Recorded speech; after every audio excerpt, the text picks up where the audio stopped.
2018 CR 9130, State of Texas versus Kadir Gunner. Can I have parties announced for the record for the state? Brittany Mitchell and Ruben Herrera for the state. For the defense? Anthony Zamora and Fernando Cortez for Kadir Gunner. All right, and the court will note for the record that the defendant, Mr. Gunner, is present. There's something you all wanted to address before the panel Yes, Your started? Honor. On the indictment, there's 3 words that, just for clarity, before it's read to the jury, I'd like to just strike as surplusage. And Judge, I guess at this time, now that we're on the record, we would like to investigate. All right, the rule will be invoked. Do you have any objection to the striking of the surplusage that's in the indictment? Yeah, Your Honor, I know that the language can be considered unnecessary additional. However, it is specific. That specific allegation was for years, and the defense would has relied on that. Which language are you seeking to So strike? Your Honor, if you look at the indictment, I have an alternative argument, but if you look at the indictment, when it was indicted, it says to contact the sexual organ and the mouth of the defendant. I mean, really what that does is puts notice on for 2 separate charges. For clarity, and because that's not normally how we allege it, I was going to ask for and the mouth to be taken out, and so we can just concentrate on the sexual organ contact. And we would object to the removal of it as it's extremely specific as to what additional act is required as an element. So this is not superfluous as it relates to an element of specificity, which we could have certainly required that type of specificity, but they did it on their own by wording the indictment such for at least 4 years. There's been plenty of time to address this issue, certainly not in the middle of trial to do such a thing. I think would be one, there's not sufficient notice to defense on it, which is this motion brought up today, and the specificity of it would have we would have prepared for this as we have for this type of language, and we would object to changing that language. And to be clear, we're not asking to sever them into a different charge, even though I think there's an argument that arguably there's notice for both charges with this language. We're simply asking to proceed on the sexual organ contact, which is already in the indictment. All right. So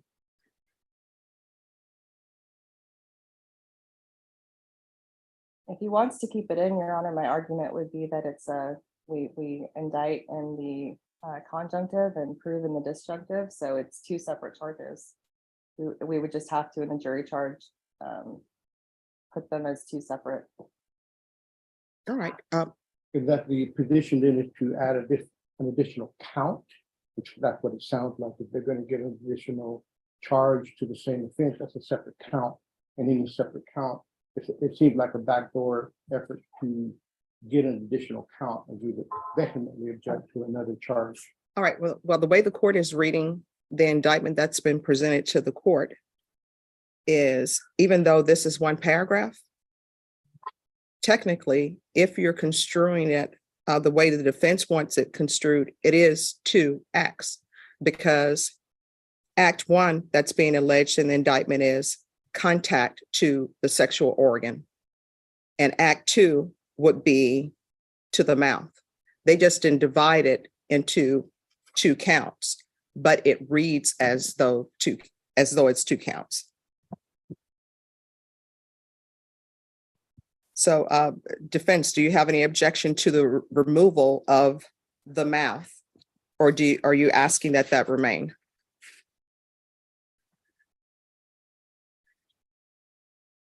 Judge, I certainly would be agreeable to the court in this relates that it's already been given a choice that there's 2 separate charges, but for it should have said and or. It's not saying or. The fact that they added the word and to it then makes it specific as an element to that one particular. It's not and or. And I'm arguing that had it indicated or, then it would give us sufficient notice that essentially there is 2 counts here. If it's and, that is not an indicative. Well, here's the court's question. Defense, do you have any objection to the removal of the word "the mouth"? Because if you do not have an objection to the removal of "the mouth," then there are two allegations in this indictment of two distinct acts. One is contact with the sexual organ, and then the second is mouth of the defendant. The state is requesting that the mouth be removed, and therefore, what will be left in the indictment would be just the word contact. And I guess the way I'm interpreting the explanation of the court is that it already includes two separate counts. No, what the court is saying is, reading the indictment, there is the contact of the sexual organ. And then there is contact, and it's related to the mouth of the defendant. The state is saying that the words "the mouth" is a slurpage. Surplusage. Yes, surplusage. And they want that removed. No objection, Your Honor. All right. Thank you. All right, then that will be removed from the indictment without objection. Yes, and just to be clear, it's "and the mouth." Yes, in the mouth. Thank you, Your Honor. So without objection, the language in the indictment "and the mouth" will be removed, and that will not be read to the jury. All right, is there anything else? Yes, Your Honor, we have also a motion in limine as it relates to the previous bad act. We have a copy for the state. It's just a standard in limine as it relates. All right, and then in this court, anytime the state thinks they are going to enter into any type of bad acts, then they know to approach. Judge, have we verified that there are no witnesses in the courtroom? Are there any witnesses? No, Your Honor, there's no. There are no witnesses. And I guess the other, I think it would be brief. And the suppression issue as to the video concerning the statement against him by Mr. Gunn. All right, so we discussed, both parties were present, and we discussed off the record. The way that will be handled is once the witness who's tending to proffer, that will take a break, and that way you all can have your motion on that. Yes, Your Honor. Thank you. All right, is there anything else? No, Your No, Honor. no, sir. Now, the court has been made aware by the deputy that there's some issue with a juror. I don't know what that issue is. Would anyone like to have that specific juror brought forth so we can inquire what the issue is? The state would, Your Honor. No objection. All right, could you bring that juror out, please? Yes. You want written? You want it? I saw it. You want it? Yeah, No, I will most likely agree, but we'll see what she says. Okay. Well, that's what I was trying to say. Oh, Judge, I mean, up to the court. I mean, I would agree if it was. Judge, it's our understanding that Oh, we're gonna find out.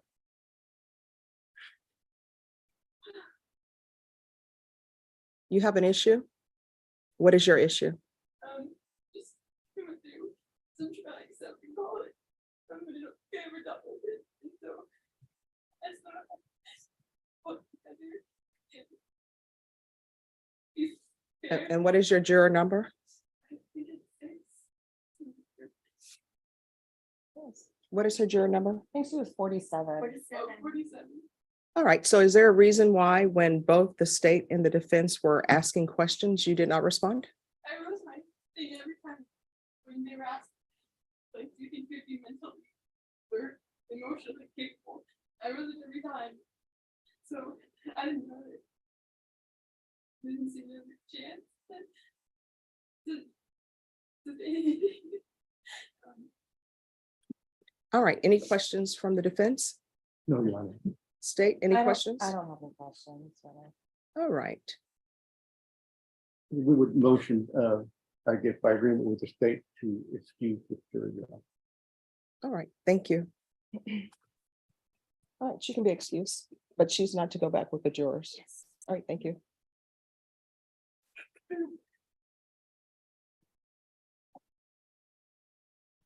And Judge, that was the alternate juror, correct? That was one of the alternate jurors. We shall see if it was. I guess briefly, Your Honor, based on the nature of this incident, we would ask that the victim's face not be shown on YouTube. Oh, is she the first person to testify? Okay. Yes. All right, could I see the jurors list?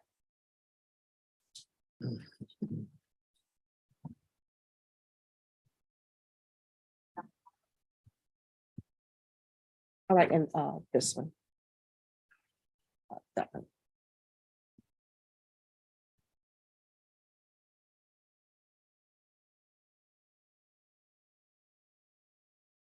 Okay, juror number 47 that both parties agreed to excuse. That was juror number 6. So we will have an alternate as a part of the jury now. Oh, I thought she was an alternate. She is an alternate. It's just that's how they signed in. If it's that's. Okay. That's not Okay. our judge. But this is not in order. She is not a juror. She's an alternate then. It's like, okay, I'm following the list that has been given to me. Yeah. All right, if both parties are ready, we're going to bring the jurors in. Thank you. And let's bring the jurors in. Not for, oh, there we go. I did it. So just bring the jurors in. Judge. It's starting to be an may I address the interesting day. housekeeping issue. Yes. We had some photographs. We didn't realize that they were gonna bring the complainant out first. So before it switches over, I guess, I'm gonna request 10 minutes to run out to my car, pick up what I need. There's no cover, so I didn't want the jury taking a look at anything that had not been approved or admitted. Oh, do you need a cover? I mean, we can give you a cover here instead of you running to the car. It's already in the car. I left them in the car. Okay, what's left in the car? Three exhibits that show, I guess. Okay, so how long would it take you to get your exhibit? 10, I'm parked right across the street. All right, if you'll go get your exhibits. And what's the nature? We're gonna have to. No, Could you let Deputy Laura know to tell the jurors, 10 minutes.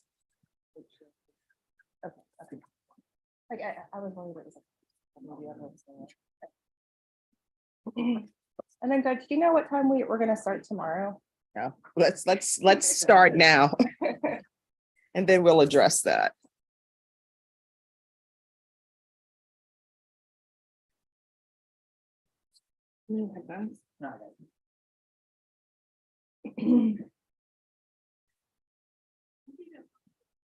Yes.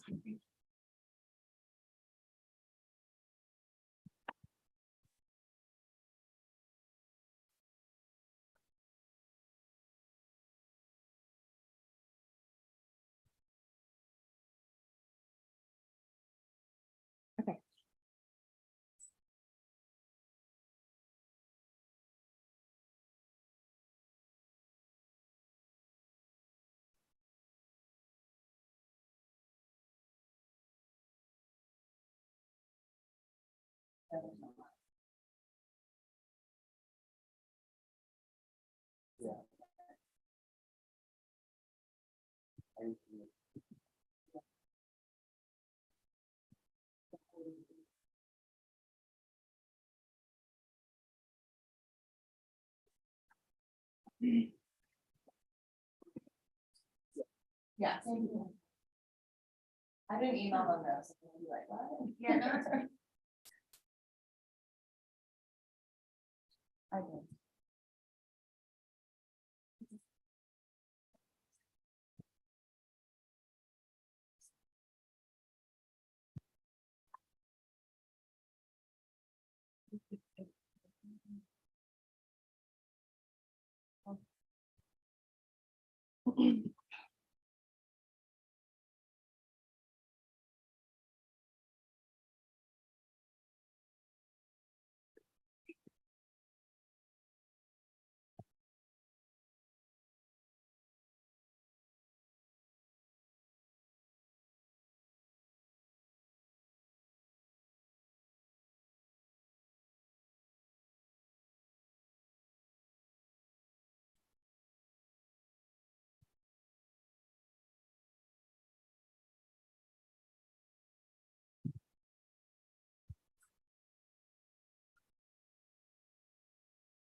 Oh, no, it's- Okay, no, I'm really confused. Okay, no, no.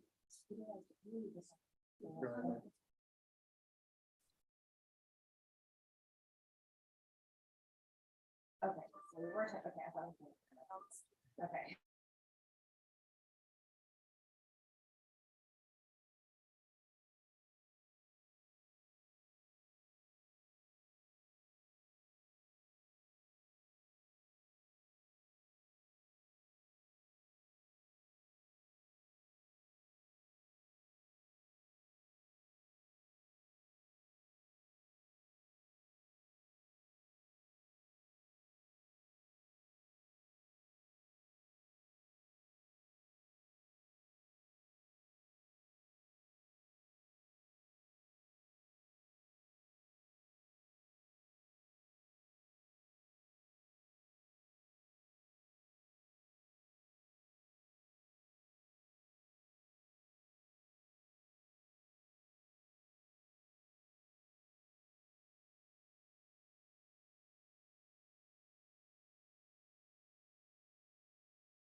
Do you need some time to, because I know running across, Well, you know what? I stayed about 30 seconds with that big fan down there, but if I can have 30 seconds, I'll be Okay. okay. okay, Take a sip of water. all I right, need to speak with you. sure. Okay, okay.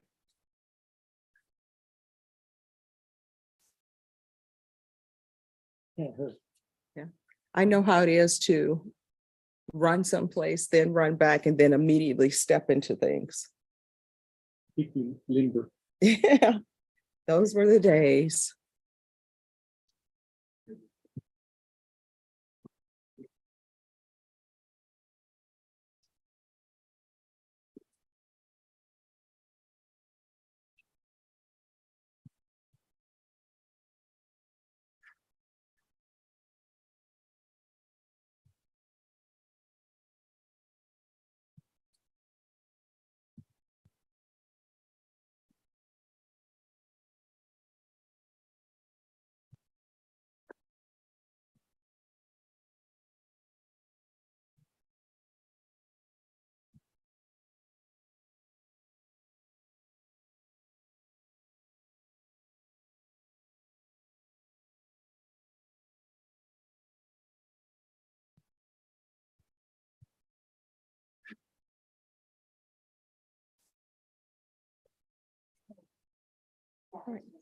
So are we? So are we ready? Is he coming? Whenever he returns, I believe so. Thank you for your consideration. Sure, no problem. All right, Deputy Laura, if you could bring the jurors in. Okay.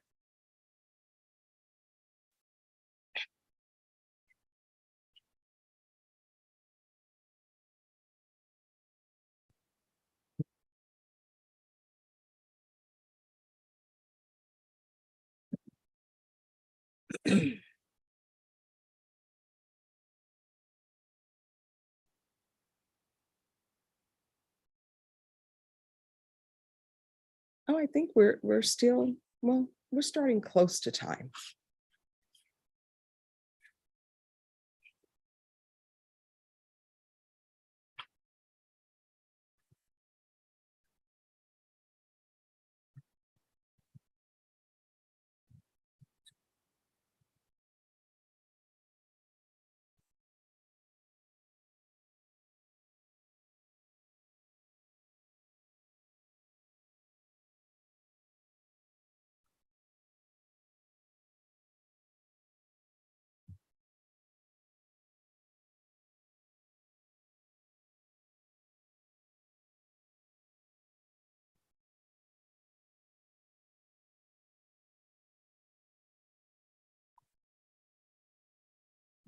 Ready? Jim? Yes. All right, for the jury.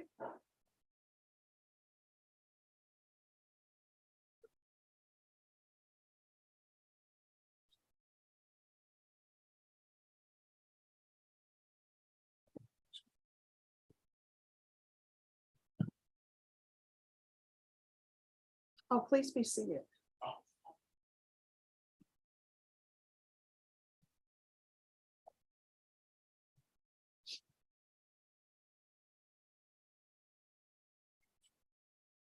All right, everyone, please be seated. And ladies and gentlemen, just so you know, there's no assigned seating. So sometimes if you want to come in and move to different seats, you're more than welcome to do that. That always keeps me on my toes because I'm learning faces.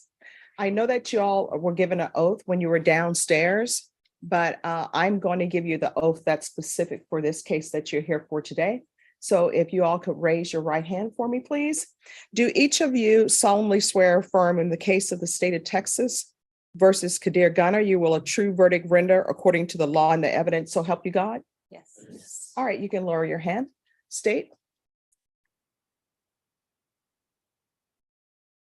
All right, in the name and by authority of the state of Texas, the grand jury of Bexar County, state of Texas, duly organized, impaneled, and sworn as such Defense.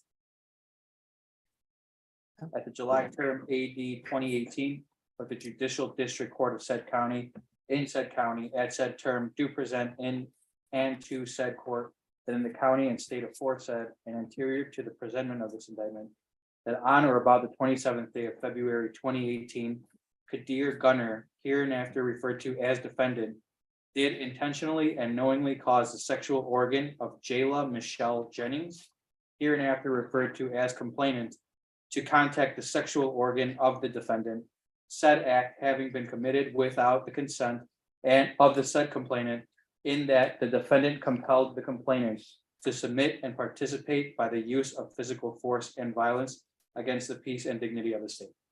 How do you plead to that? Guilty, not guilty, or no contest? No guilty.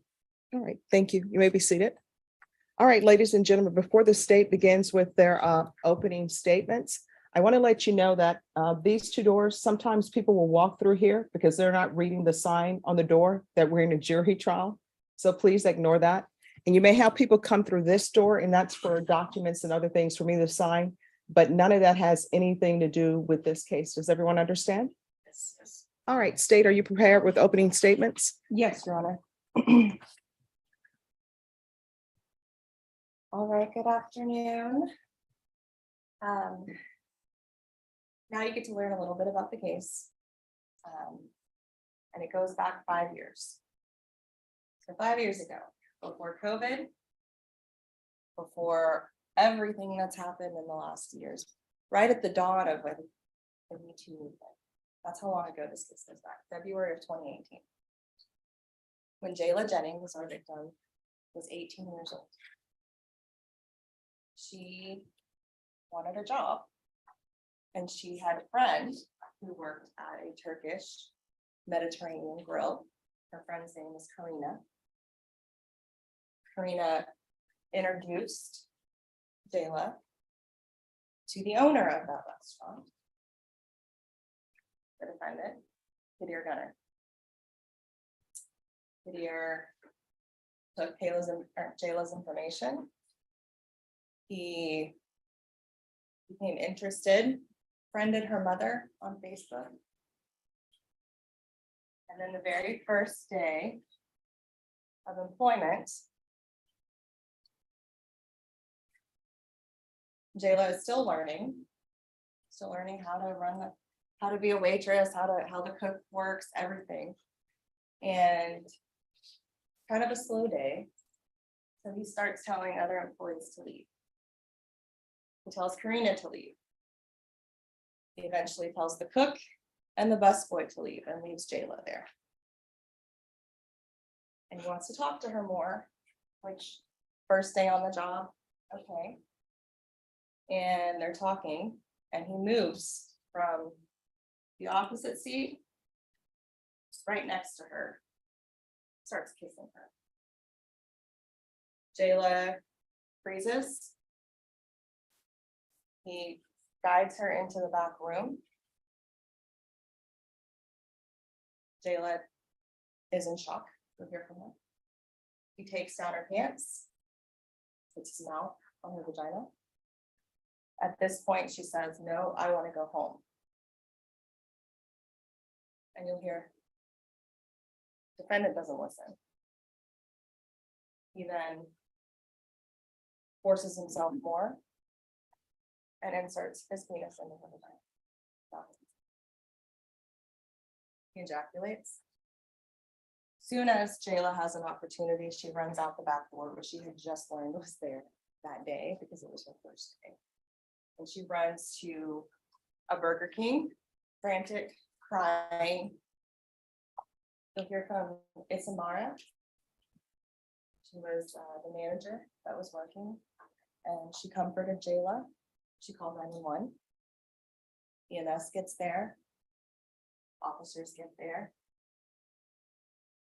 Jayla was crying, upset. They go to talk to the defendant. He says he's nervous. Eventually, later on, you'll get to hear, anticipate you'll get to hear the statement that he gives to police that day. You'll hear from Jayla's mother. We anticipate you'll hear from Karina. Some of the people that were there that day. Both Jayla and the defendant also were seen by nurses. get physical evidence. And we anticipate that you will hear what that physical evidence shows that confirms the sexual contact as Jayla described it. And we're confident once you see Jayla, once you hear her account, once you see how she affected everyone else around her, how this defendant acted, we'll ask you to render a guilty verdict. Defense. Judge, we're going to reserve our right for opening. All right, state you may call your first witness. Your Honor, the state calls Jayla Jennings.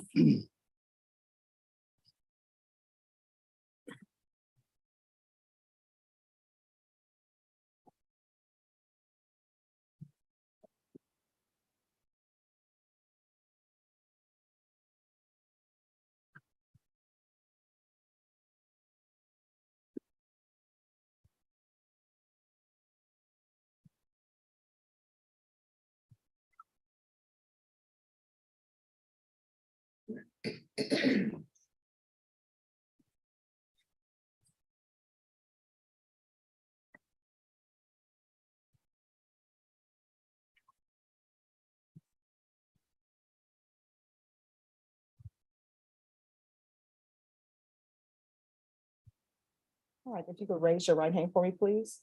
Do you solemnly swear or affirm the testimony you give will be the truth and nothing but the truth, so help you God? Yes, ma'am.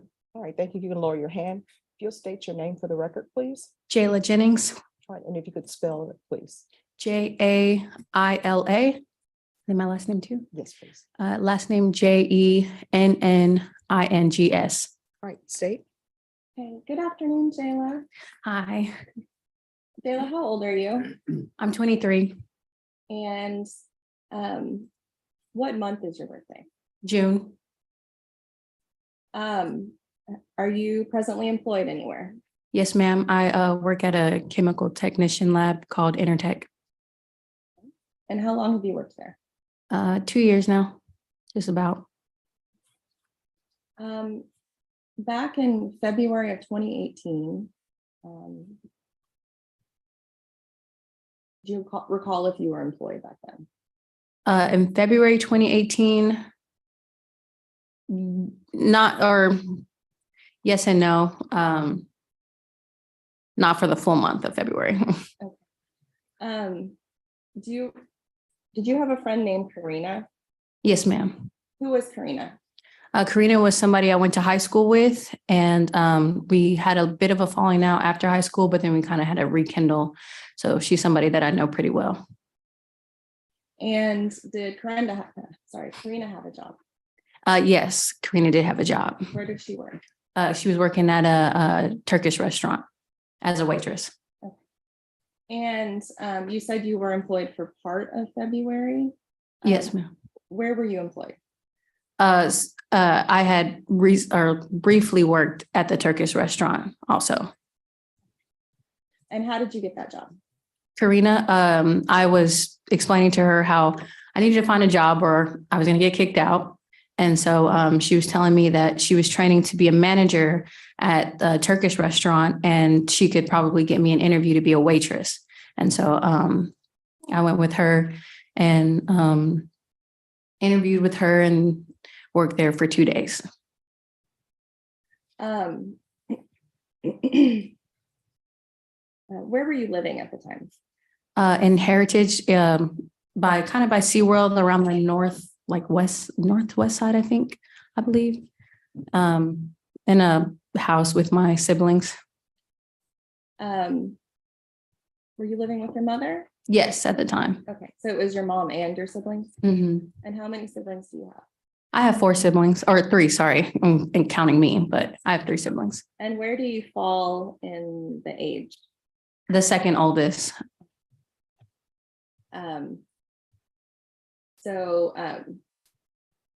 Were you close with your siblings? Yes, very close with them. My youngest especially. Yeah, What pretty about your close. mom? My mom is rocky, but close with my mom as well. I was a teenager so kind of like how an average teen mom relationship is kind of. So when you said you were about to get kicked out, can you explain what you meant by that? My mom is a very strict woman. I had a job since the day I turned 16. My 16th birthday, I was like job hunting. And at the time I wasn't working. I had just got fired from a job. And so she was just like, oh, if you're going to be in this house, you're 18. If you're going to be here, like you need to be working. So she was just kind of one like, life is not meant to be like, you know, shits and giggles. It's kind of like work. So did Karina in fact get you a job or Yes. help you look into a job? Mhm. And how did she do that? She ran, I think it was one of those moments where we kind of didn't talk for a bit. And then she had told me that she was using her boyfriend's car. And she was like, oh, I have a break. I don't know what to do. Are you down to hang out? And I was just like, yeah, we can hang out for a bit. And I was just kind of explaining to her how I needed to find a job. And that's when she just brought it up to me that like, oh, I can get you in at the place that I'm working at because I'm going to be a manager soon. And did she connect you with anybody that could help you get a job there?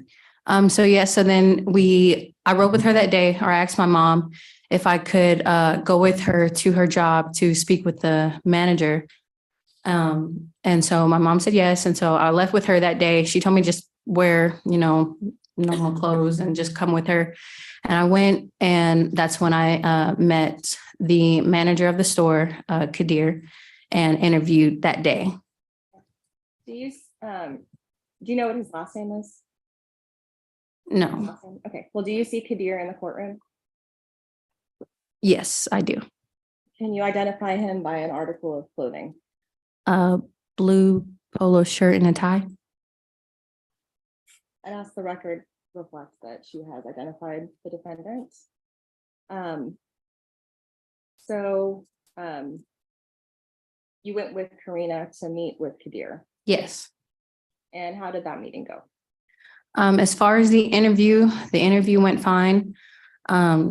He just asked me, have I ever waitressed before? And I told him no, but my mom was a waitress. And so I kind of knew like the basics. And then originally he wanted me to start on, this was a Monday. Originally he wanted me to start on Wednesday, but by the end of the interview, he told me to come back on Tuesday instead. And that was going to be my first day. Okay. Was this conversation professional? Yes, for the most part, it was just the basic interview questions. I filled out the application, and then he said he would look over it. He did let me look around at the restaurant, and Karina did like, show me little things of how things work there, and like kind of the how the environment was going to be and everything. Did you get his contact information at that point? I don't believe so. I don't believe I got any of his contact information. It was, he got all of mine. I just filled out the application, and then everything at that time kind of just went through Karina. So, and I'm sorry, what day of the week was it where you interviewed? Monday. It was Monday. So the very next day. Yes, Tuesday. Okay. So when were you supposed to work on Tuesday? As far as the time that I was supposed to come in, I don't really remember. But I know he just told me to come in that Tuesday morning and just come in wearing a red shirt, and he said black pants. And I told him I didn't own black jeans. So I wore, like a black, like leggings kind of. And so I just wore that. And then that morning, it was going to be my first time waitressing ever. And I just know that my mom waitresses. And so I know typically you would want to look and show your best self to get tips. And so I remember that morning I was excited, did my makeup, and wore my red shirt and my leggings, and Karina picked me up that morning to take me to work. Okay. And how did the first couple hours go? The first couple hours went fine. I took my first 2 tables, and then that part was good. And then she showed me around, showed me how to use the register, showed me how to put in orders. And I just kind of like shadowed her for the most part. And then when we got 2 customers that came in, she let me kind of take over the first 2. And then that went pretty well. Okay. And how was the business that day? Was it busy, slow, moderate? Very slow, very, very slow. I think when, at the time that I was there, those two tables that I got were practically the only two that had walked in. And who all was working that day, if you remember? Karina as another waitress, Ollie as the cook, and then Eric as the busser. So in total, there was just 4 employees, including, and then Kadir. Okay. And you said Karina took you, was she gonna take you home too? Yes, Did that end up happening? no. So, at some point, were you, you said you were shadowing Karina and you handled a couple tables. At some point, were you kind of left to waitress on your own? Yes. And, can you tell me how that happened? So it was getting closer to 2. And me and Karina, it was really slow. So we were just sitting in a booth and she was kind of explaining to me how to write down orders and like just kind of how to shorten things so it's like quick. And I remember Kadir coming up to us and telling Karina to go on break. And that she was going to go on a 2-hour break. And so she was just kind of giving me like last minute like tips. And she was like, you're going to be here by yourself. And she was like, so here's how to use the register, and just making sure that I was going to be okay, that I kind of had everything that I need. And so then she left and I was just kind of sitting by myself in the booth waiting. Nobody really kind of came in. And do I keep going? So was there, so Karina leaves, was there anyone else still there? Yes, the cook and the busser at the time. Okay. And how much longer did they stay there? Maybe like 15, 20 minutes. And then Kadir sent them home. Okay. Did he? Or sorry, he sent them to break. And so when the Ollie and Eric, Mhm. when they left, who was left in the restaurant? Me and Kadir. And where were you sitting? In the first booth in the restaurant, when you walk in, there's like booths along the side. And I was in that first booth just waiting for a customer to come in. And where was Kadir? Originally at first walking around, but then he sat in the booth with me. And where did he sit? Originally across the booth at first. And when he was sitting across the booth from you, were you guys talking? He was asking me questions. Questions like, what did my parents do for work? Who did I live with? Did I have a boyfriend? Do I go to school?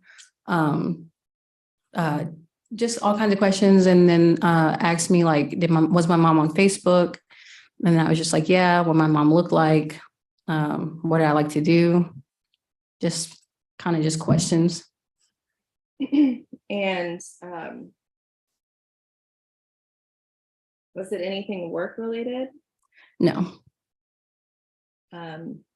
And up until this moment, had everything been professional work related? Up until that moment, everything was professional. So at some point, did the conversation change in any way? I felt it changed the moment he asked me, did I have a boyfriend? That was when it just got the most inappropriate, I felt. And then he got out of his seat from across the booth and sat next to me. Did he say anything when he did that? Just was still kind of keeping it like still chatting, but like just now next to me. And yeah. And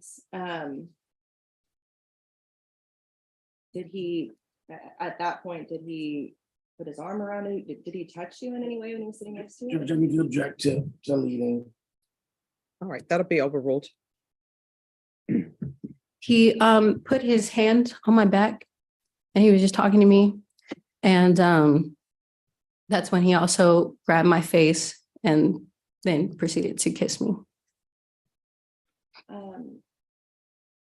Did he grab your face with one hand or two hands? With one hand. So how he was sitting, his right hand went and grabbed my face and turned it. And then he kissed me. So you were sitting on his right side Mhm. and he used his right hand and he turned your head. Or no, sorry, I was on the inside of the booth, so he was sitting next to me. So he was on my right side, and then he used his right hand to then turn my head and like kiss me.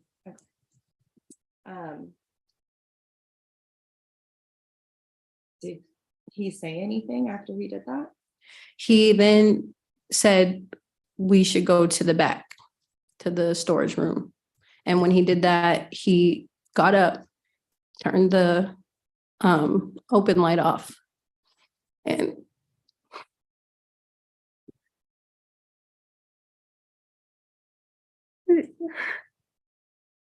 he turned off the open light and then walked me to the back, to the storage room. And when you say walked you, how was he walking you back? His hand was still on my back. He sat down with you and put his hand, before he kissed you, he put his hand behind your back. And then he had his hand on your back all the way to the back of the. Or when he got up first to turn off the open light. And then at that point, I was still in the booth. And then he's motioned like, let's go to the back. And then he I get up and he puts his hand on my back and like we walk to the storage room. What were you feeling at that point? Very scared, very just like, I knew the moment he asked me if I had a boyfriend, like this felt wrong. Cause at that point too, he sent the cook and the busser home. And the moment I realized the cook and the busser were home, it just kind of felt wrong. Like it just felt like I'm not supposed to be here. Like I can't believe this is happening. And I just felt like I didn't know what to do. So I was just like, I felt like I didn't like have power, didn't have a say, or I just kind of like shut down. So did you in fact go to the bathroom of the restaurant? Yeah. Can you describe how the bathroom of the restaurant looked? The way it was kind of set up, it almost looked like a lounge. So you had booths, you had tables, and then you had a round table in the back. And then you go past the main like restaurant, and then there's bathrooms to your right, and then to your left, there's a storage room, and then past that is the back door. So then we went into the left side, which was the storage room, and it was just pretty dark. Some like storage on one side, boxes on the other. And like, it was just like a small little room for the most part. So what lights were on? There weren't any lights on, just there weren't lights on in the storage room, but there was like peeking light from the main restaurant. So you could see a little bit. So what happened when you got to the back room? So we go to the back room and then he just starts kissing me. And then I'm just standing there. And then he goes down and he lifts up my shirt and he starts kissing me on he starts kissing me on my chest. And he tells me to lay down. So I lay down and then he mumbled something. I never heard what he said, but I was just like, please stop. I just want to go home.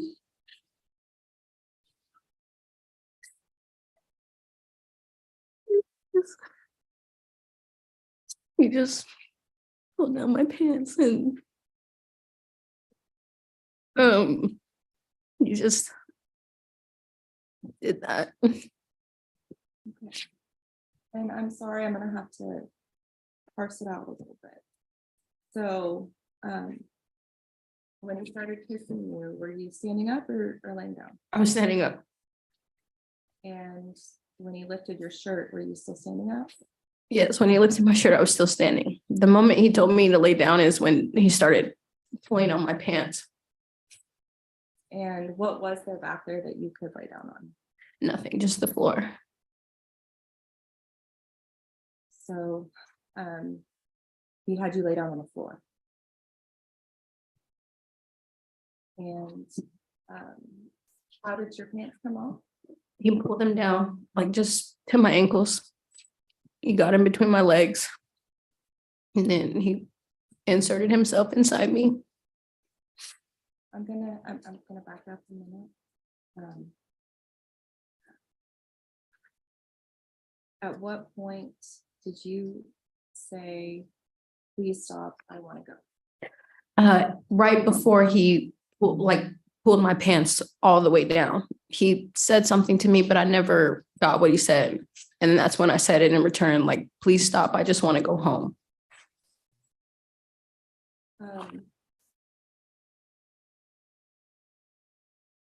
You mentioned that he had put his mouth on your breast. Where else did he put his mouth? Just besides the breast, just my mouth.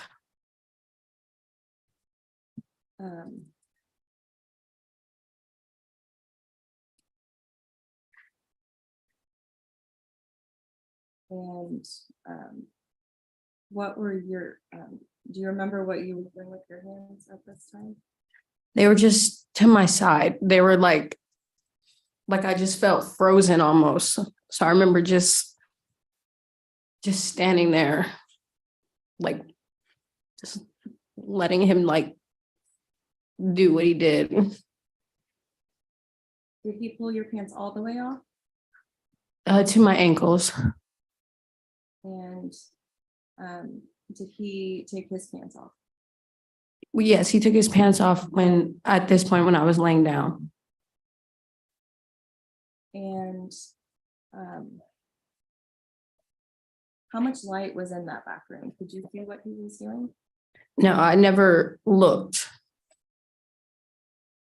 So when you say he entered you, what part of him entered what part of you? His penis entered my vagina. And did he say anything? No.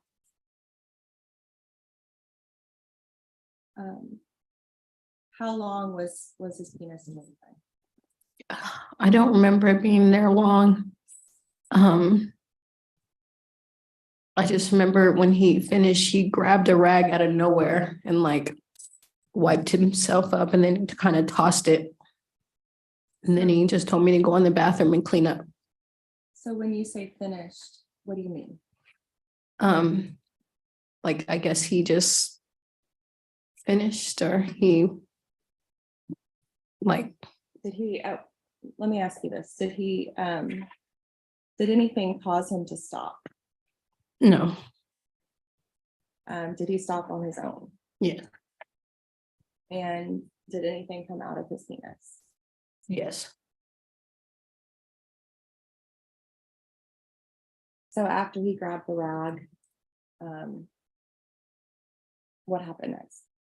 He cleaned himself up, and then he stood up and then told me to go in the bathroom and go clean myself up.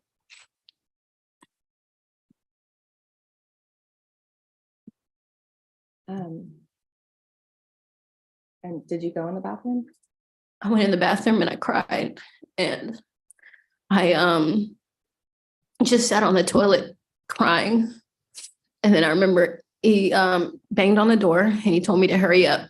So I remember I wiped my tears and I just tried to get myself together.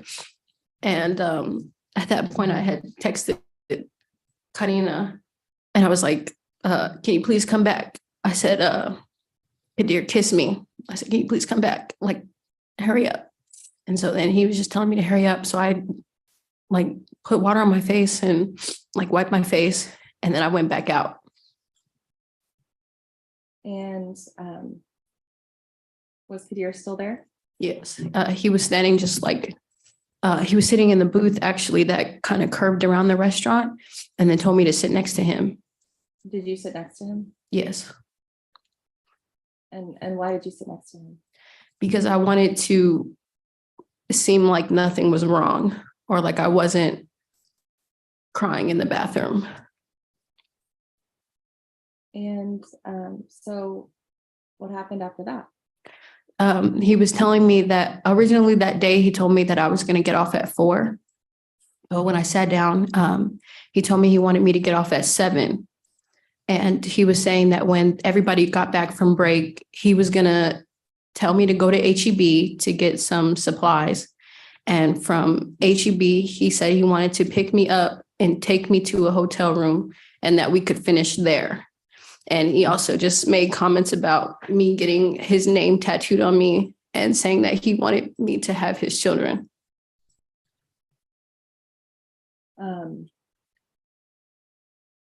How were you feeling at this point? Terrified. Just telling myself, I can't go. Right. Like in my mind, it was like, I can't go to HEB. Like, I can't let it get to that point because I thought once I was in a hotel room with him, that I was never going to come home.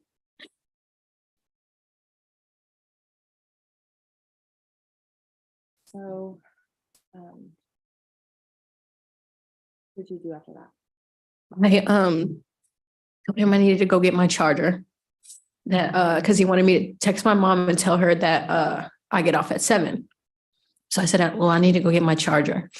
So I got my charger and there was a plug that was kind of like on the wall. And so I kind of positioned myself and like turned so where he couldn't see me texting.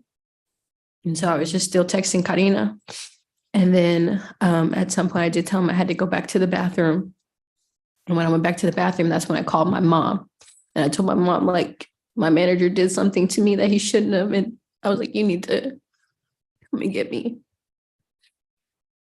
And how did you end up leaving the restaurant?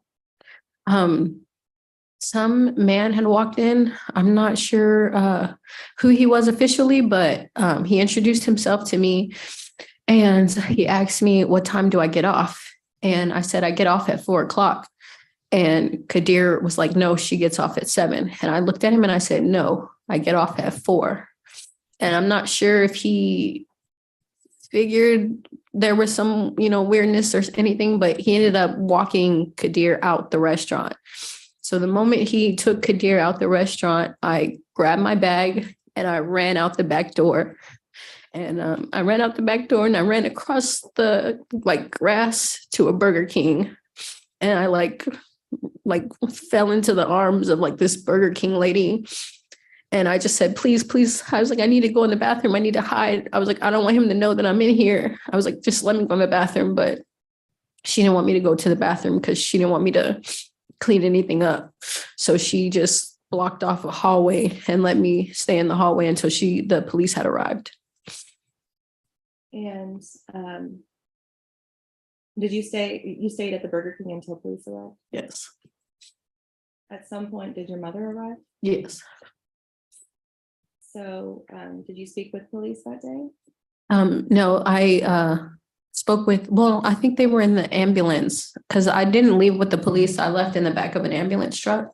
And in the ambulance truck is when I explained the situation of what happened. And Karina was in the ambulance truck with me at that point too. And so where did you go in the ambulance? Straight to the hospital. Do you remember what hospital? No. And at the hospital, did you have any kind of exam or anything?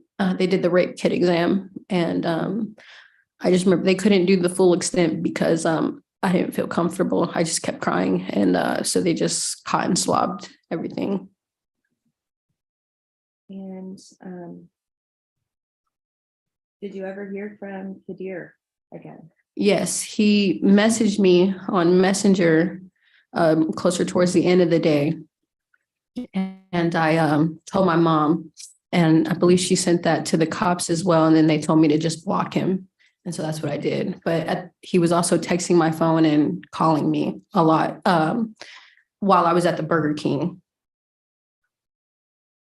And what was he, you said he was texting you, what was he texting you? He was asking me where I went and that I needed to come back.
And may I approach the witness? Yes. Shayla, I'm gonna hand you state's exhibit number 1. Can you identify what's on that piece of paper? These are the text messages that were being sent to me while I was at the Burger King. And is that from text or is that from Messenger? What application is that? Can you tell? This is on, I think this was on Messenger. And so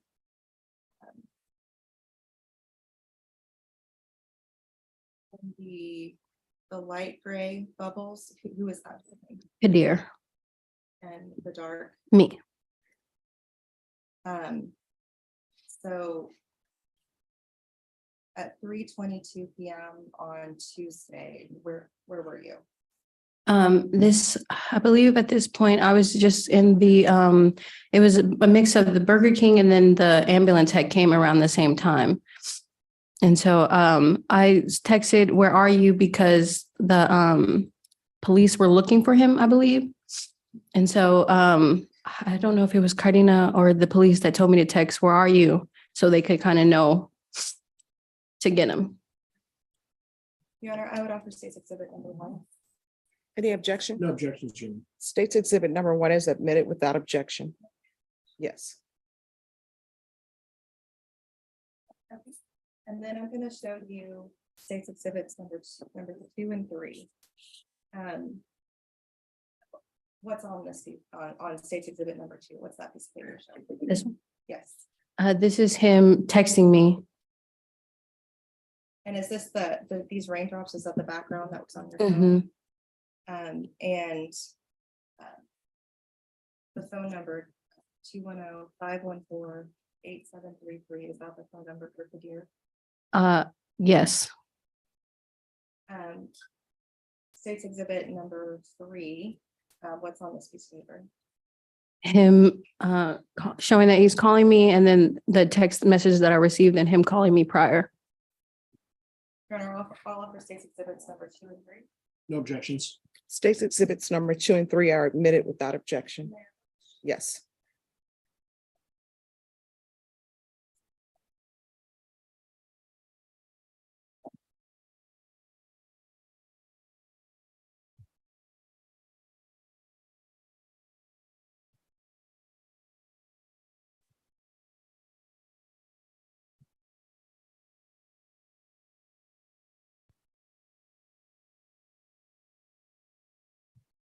So after you had your examination at the hospital, did you have any other contacts with law enforcement?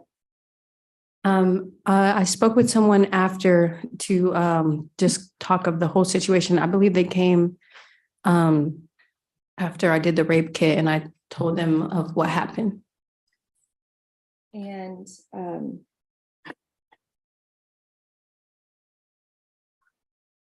what about your mother? Did you ever tell your mother what happened? Yes. She didn't ride with me with the ambulance, but once she made it to the hospital, she was able to sit in the room with me, and that's when I told her what happened. And did you ever go back to the Mediterranean restaurant? No. Okay, so when you said you worked for 2 days, you meant the day of the interview and the day that this happened. Yes, ma'am. Did you know how old Kadir was? No. Before your interview, had you ever met Kadir? No. Did you have any desire to be in a relationship with Kadir? No. Did you ever ask him for money? No. Have you had any contact with him other than these texts since this happened? No.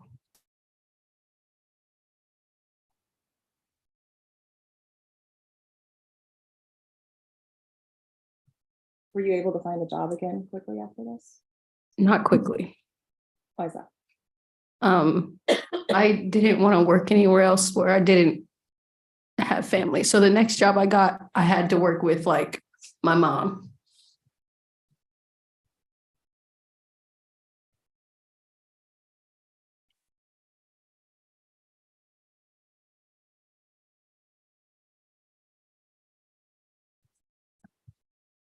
And where was this, or where was the Mediterranean restaurant located?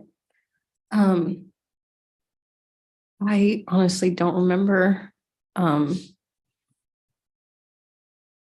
can't remember the streets names. Was it in Bear County, Texas? Yes, it was in Bear County.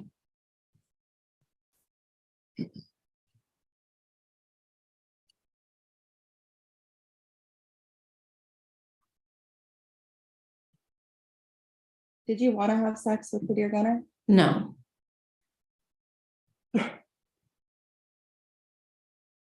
Had you ever anticipated having sex with him that day? no.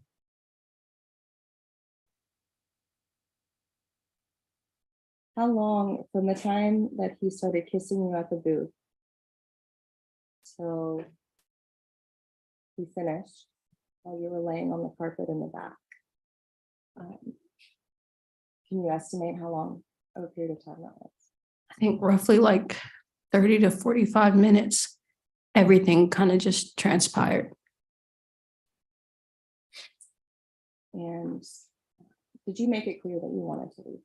Yes, Did he ever respond back to you when you would say that? no.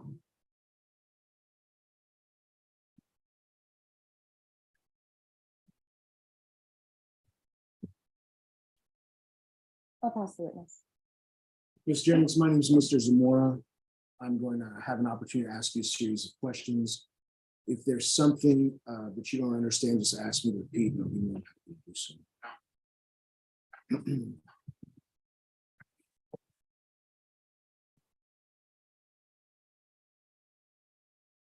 Yeah, approach your witness, Your Honor. Yes, Ms. Jennings, is this a picture of the outside of Mediterranean Grill?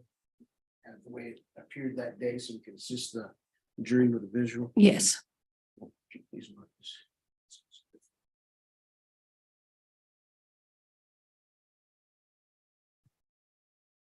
Is this the inside? I'm sorry. My apologies.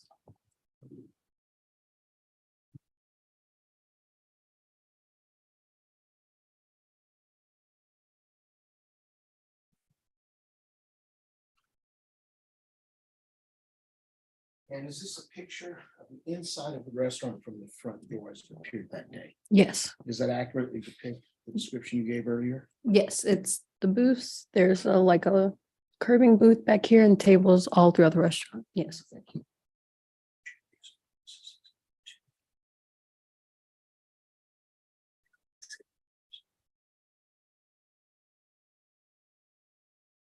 One is the outside of the restaurant. Thank you.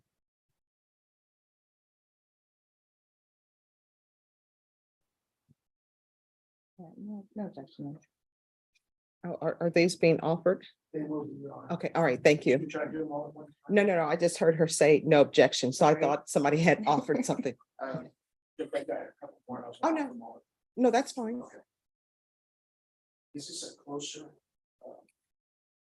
look towards the back Yes, of the same restaurant as it appeared that day? yes.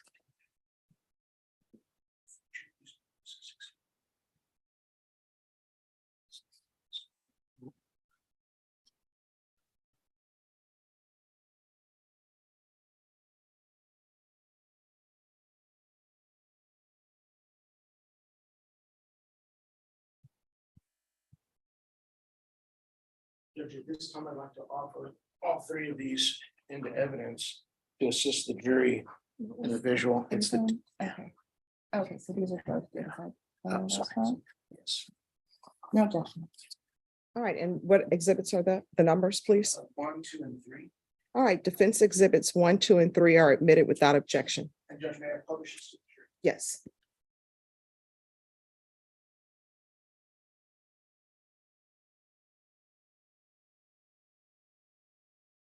Now, Jerry, you had I guess, a Facebook page during this time, correct? Yes, May I approach you, witness, Your Honor? Yes.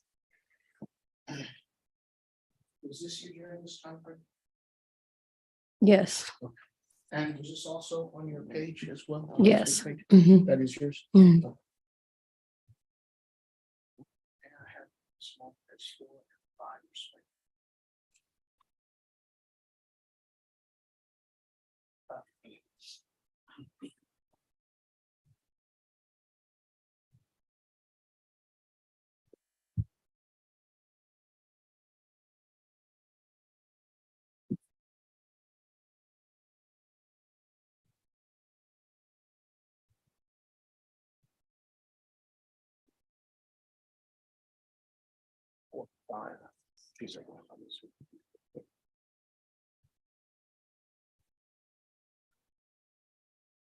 No objection to defense exhibit number 4. I do object to defense exhibit number 5 as All right. to relevance. All right, if I can see defense exhibit number 5, please.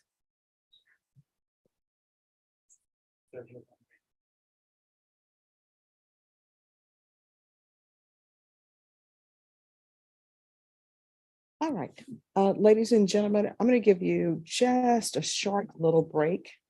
You've heard some evidence in this case. You're not allowed to discuss amongst yourself anything that you've heard so far. I will let you know when it's time to deliberate. You're not allowed to view any social media. If someone tries to speak to you about this case, just don't listen to it. Keep your badges visible. Everything that you need to know about this case will be heard from inside the courtroom. Does everyone understand? All right, so I'm going to give you all, let me give you a 10-minute break. So we'll be back at 2:35. Is that enough time for you all? Yes. All right, everyone, please rise. Me too.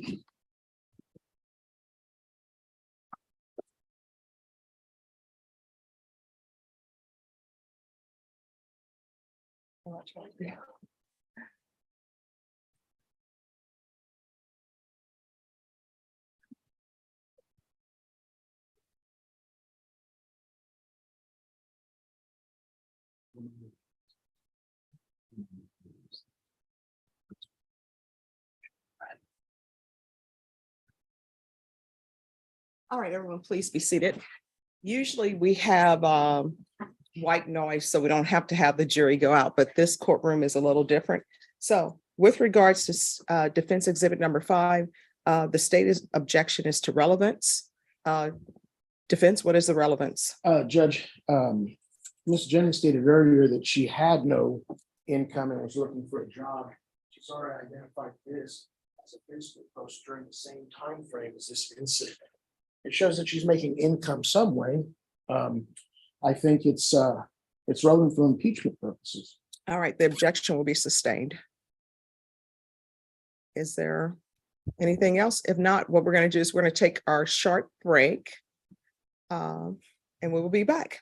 The rule has been invoked. What that means is you can't discuss your testimony with anyone. The only persons you can speak to are attorneys for the state or the attorneys for the defense. All right, thank you.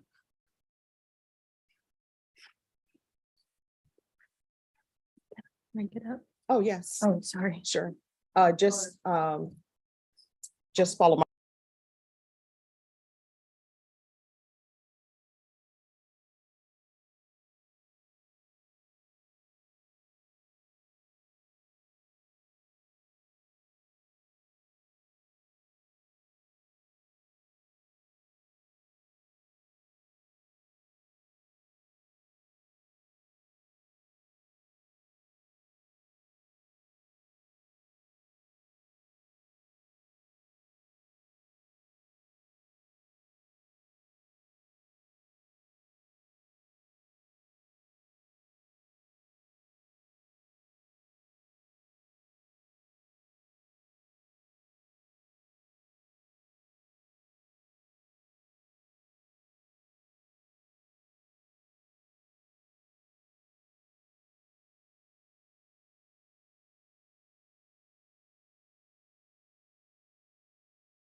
Remember yesterday you said, hey, did you wear it? And she just gets it. They're because you're beautiful. No, it was not her birthday. It wasn't your birthday. You're just. Now, what ended up happening is I had to speak for Black History Month. And so when I went to speak For Black History Month, they gave me flowers. They're beautiful. Oh, thank you. And you know, it's so funny. I'm actually allergic to the stargazers. But I think stargazers are so beautiful and they smell so great. They do. I promise you, I can smell it. Yes. I took a Claritin this morning. You know, they're not finished doing it. No, they're not. And they're so, they're very big. So I really love the stargazers. Well, the mystery solver. So Yes. I actually thought I. Yeah.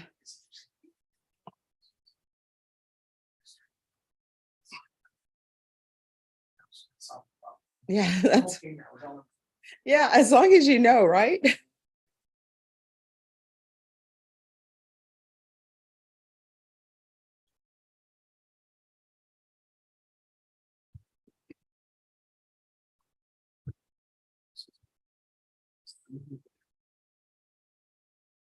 I just got a text from my girlfriend, Judge, that supposedly on Friday we're at risk for fire, hail and tornadoes. What? Big weather storm that's coming through. Oh my gosh. Yeah, So I haven't asked her, I just got to know. yeah, I know. Yeah, so we need to, yeah.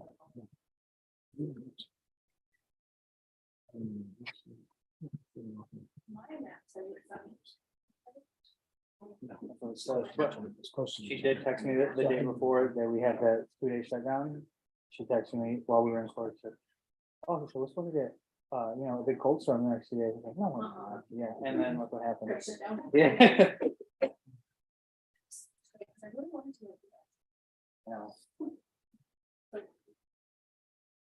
Yeah. State, if you want to have your witness take the witness stand, please.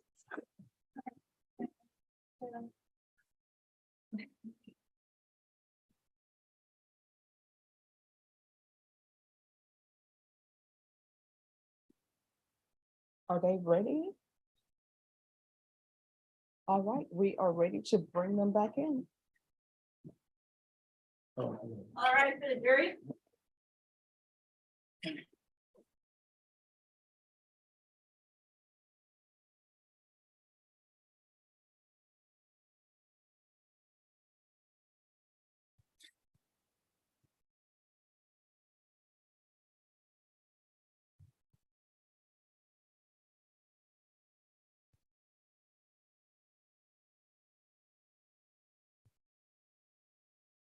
All right, everyone, please be seated.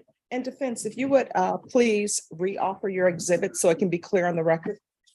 The 5 or 6, 4 or 5, Your Honor. You've offered 1, 2, and 3, and there were no objections to defense 1, 2, and 3. Is that correct? That's correct.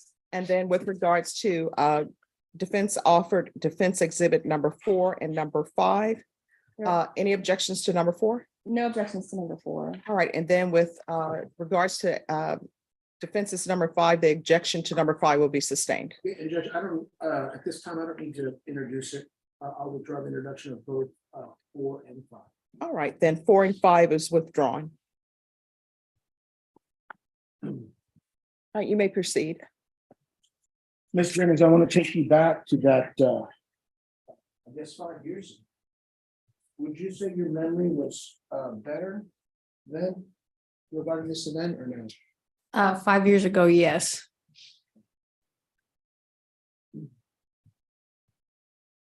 May I approach a witness? Yes. Ms. Jennings, in this photograph, it's identified and accepted as exhibit number 3. Mhm. Would you, is this the storage room? Yes, Now, there's no door on that storage room, is there? it's not an official door. It's just kind of like a entryway. It's open. Yes, And right here where this says exit, this is the back door? yes, that's the back door. This way is the bathroom. Okay, I'm gonna try to get you to point this way for the jury. Okay. So again, here is the storage room. Yeah. And there is no door there, it's just an entry, it's an Yes. opening. Mhm. Here next to exit, that's the back door. Yes, Okay. And then this is being taken from the front of the restaurant. yes, this is the booth. This is there was this table, this booth we were sitting at. Okay.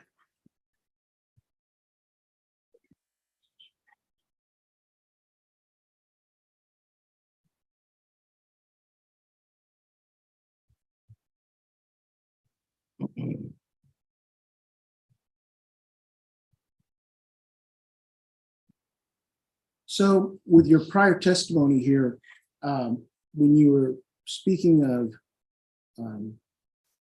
I guess, how this interaction occurred, and you described walking back to that open storage area, you said Kadir had his hand on your back? Yes, sir. Okay, so he was guiding you back there? Yes, sir.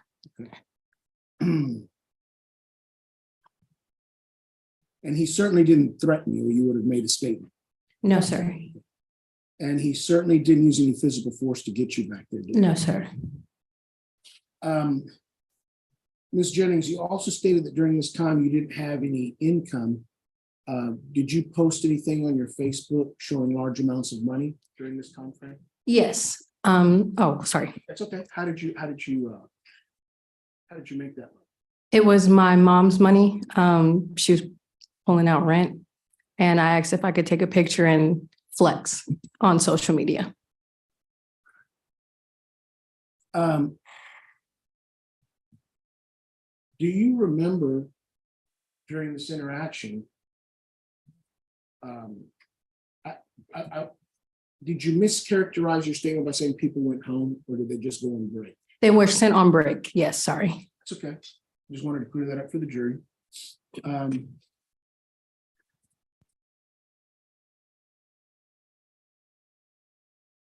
Do you remember that stranger that walked in that you described? He told me his name, but I don't remember it. But I remember him being taller than Kadir, white hair. From what I gather, it seemed like the same background. Okay. I don't know if he had part or ownership to the establishment. I don't know his credentials. He just kind of came in and like introduced himself to me. Do you remember sitting down with both of them at one of these tables and having tea? No, I didn't sit with both of them. Do you remember being there when they were having tea? No. When I saw him, he entered the building. We had that brief conversation of what time I got off. Him and Kadir stepped outside of the restaurant. And when you exited that back door, it certainly wasn't locked, was it? No. Oh, sorry.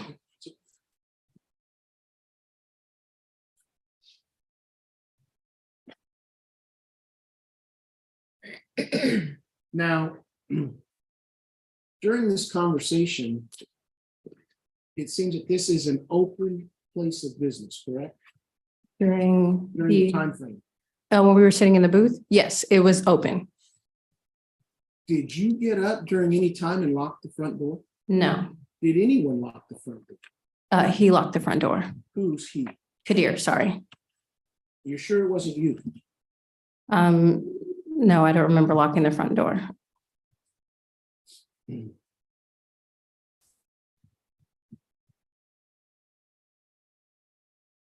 you remember the first individual that you made the statement to? The first person that I made the full statement was Karina. I didn't officially tell anybody that I was raped until I was in the ambulance. So you didn't tell the manager of Burger King? I told her that my manager touched me and that I was just very frantic. So I really couldn't even say anything. Would it surprise you that she made a statement that said you said you'd been raped? No, it wouldn't surprise me. Would it surprise you that she said that she would also say later that you were also laughing sometimes during this? Laughing? Yeah. I don't recall laughing, so I would be surprised if she said that. Do you remember making a statement to a medical professional before you made the statement to the police? So I'm just a little confused. When I was in the ambulance truck, I don't know which person I was talking to, if it was ambulance or if it was police. So that's just where I just don't know who I told the statement to, but it was in the ambulance. The back of an ambulance truck is when I made the statement. And did you also make another statement to a medical professional once you arrived at the facility? Yes. And you stated earlier during direct examination, you didn't remember which hospital. No. Okay. May I suggest to you that it possibly was Methodist? Would that sound about right?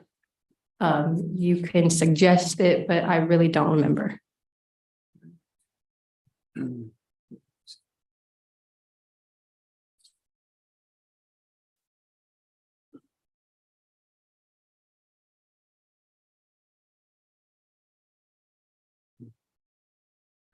Your Honor, got a little bit of housekeeping issue.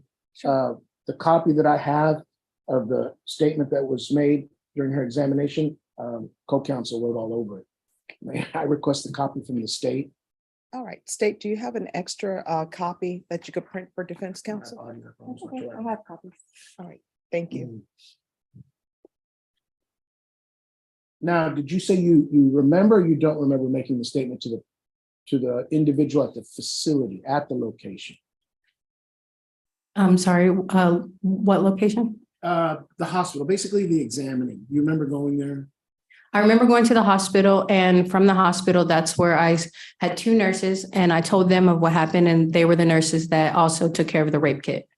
Would reading the notes there help you remember that incident 5 years ago? Yes. May I approach the witness, Your Honor? Yes. Don't read this out loud. You can read it to yourself and Got then it. ask some questions. Okay.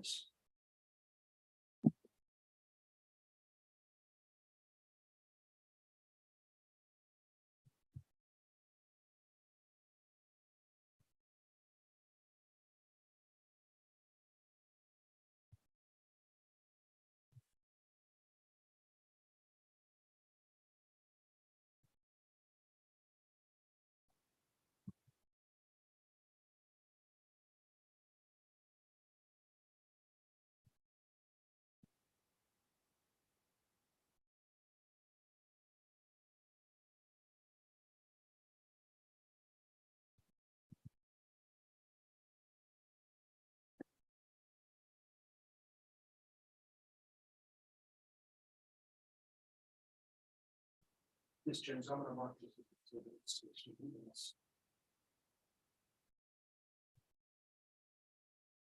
Is this just what I'm reading, or? Yes, did you have? Yes.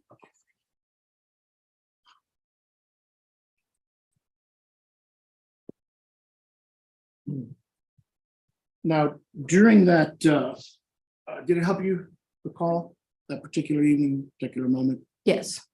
At any time during that time, did you make a statement to the nurse that you said, please stop, I just want to go home? Yes. But it's not in their report, correct? In the paper that you just showed me, that's a brief synopsis of, even in that paragraph, there's some details that are missing from the original state or the statement that I then told the police officer. So again, I'm not talking about the statement you made in police officer, I'm talking about the first two individuals to the medical professionals that you made. So I want to refocus your attention. So during that time, during the initial evaluation, you did not make any statements as to please stop or no, or anything of that nature. Not in that paragraph. Now, in addition, during that time frame, you didn't tell anybody there that you were physically forced to do anything or threatened in any manner, correct? Yes, Correct that you did not say that. that it didn't happen. Thank you.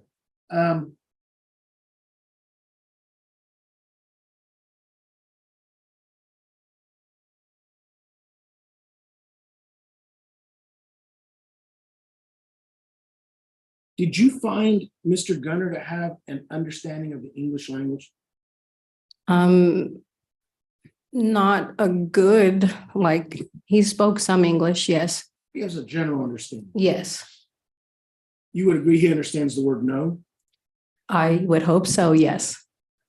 He understands the word yes, possibly? Yes.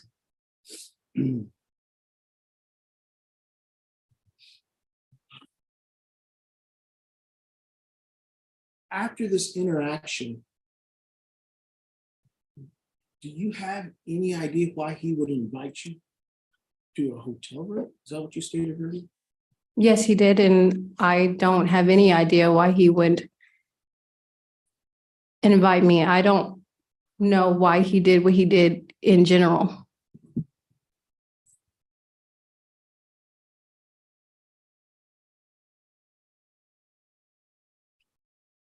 And again, although during direct testimony, you did not touch on the topic of locking the door, now that you're thinking about it, are you certain that it was Kadir that locked that front door and not you? Even in the statement, it says Kadir locked the door. But that's what you had said. Yes, I was asking you, did you lock the door? no, Was there at any time during this interaction? Not that, I'm not suggesting you're just like, did you kiss him back? Did you no, push him away? no.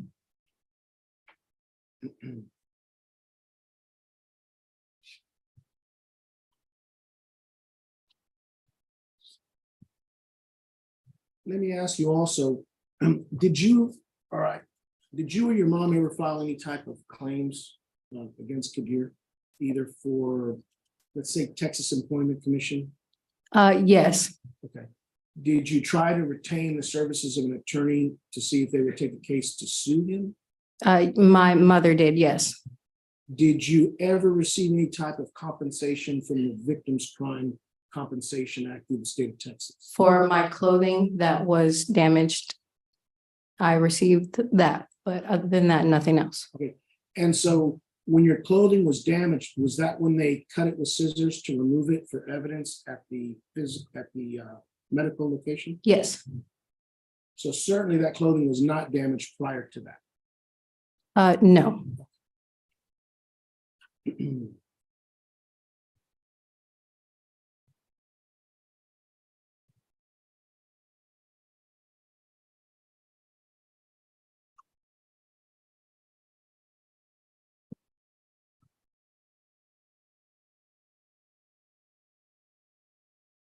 Ms. Jennings, at any time, did you physically show Mr. Gunner that you were unreceptive to his advances?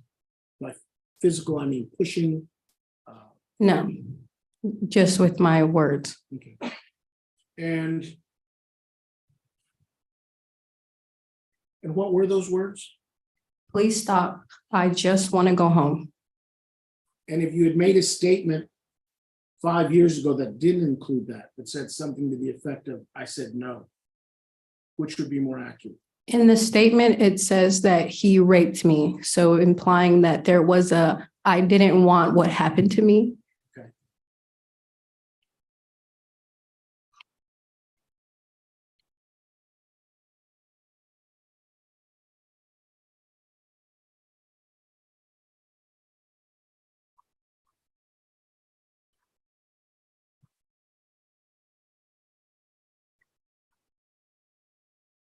When you were in that Burger King, the manager is the one who tried to assist you, correct? Not, I don't remember. I don't know what her title was at the time. But a lady tried. Yes, And so she had an opportunity to observe your physical appearance. yes, She had an opportunity to view your emotional, I guess, whether you're emotionally unstable or stable.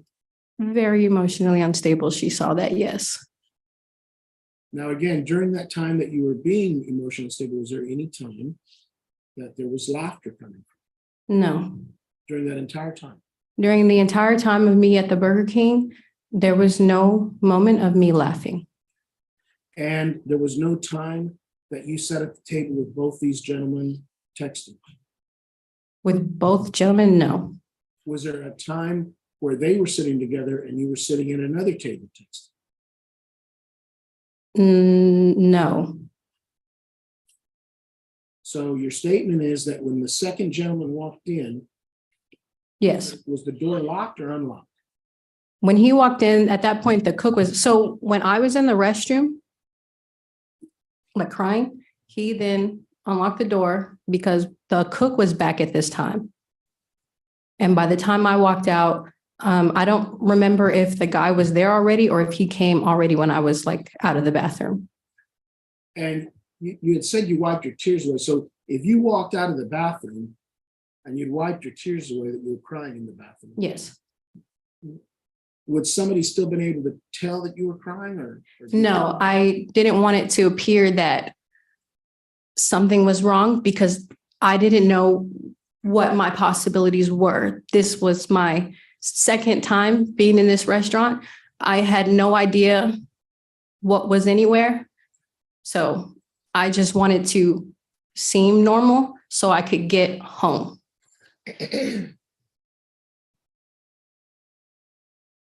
Now, Ms. Jennings, are you certain that you did not text while you were in the restaurant? I was texting Karina. So I said, when I went to get my charger, I sat like shifted so I could be texting Karina. Okay, and you sat shifted so nobody would see you. He couldn't, because originally when I sat down, he told me to sit next to him. So I couldn't do anything in my phone without him seeing it. And so when I said I need to get my charger, and when I sat back down, it was at an angle. So I couldn't go on my phone and text. And Ms. Jennings, I may have confused myself. So you did sit down and you text and you put your position At an where you angle. couldn't see it. Yes, So I may have asked the question incorrect. So you did text next to Kadir where he could not see you text. yes, After the alleged incident. yes.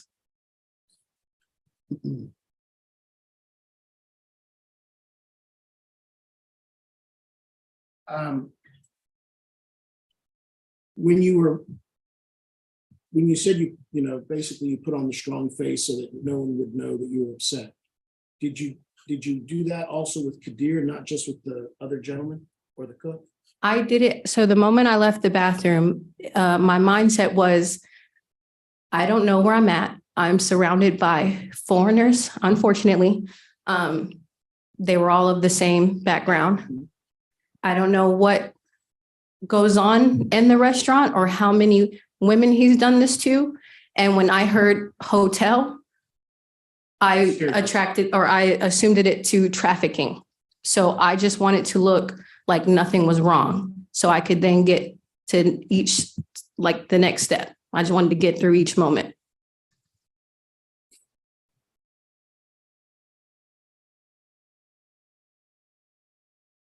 Your friend Karina got you the job. Yes, So you weren't in a place that you were completely unfamiliar with, Karina wasn't there. but you were familiar with, had you visited her while she was there? No, so me and Karina, before she got me the job, we had a recent falling out. So I didn't know she worked there until she came to when she asked to come to my house. And the day I took the interview. So the day I got the interview was my very first time ever seeing the place. I didn't even know the place existed prior to. But your friend was there. Did that put you a little bit at ease? She wasn't there when the situation went down. I understand that, but she worked there. You just said you thought you were going to be kidnapped, probably sold into sex trafficking. Does that follow? Right, Your but friends working there? before then, I didn't know of anything that happened to her. So when it happened to me, I don't know why it happened to me. I don't know if maybe he was attracted to me. He wanted to keep me. He told me he wanted his name tattooed on my body. So I was just scared for my life. I don't know what Karina went through, but for me, she wasn't there. I don't know if Karina went through anything.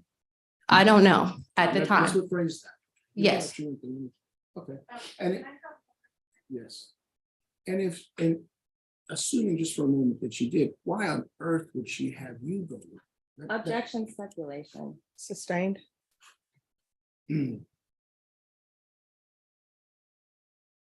So your testimony to the jury is basically you left under such a strong face, a strong pretext that no one would know you were upset. Yes. The moment, oh, sorry.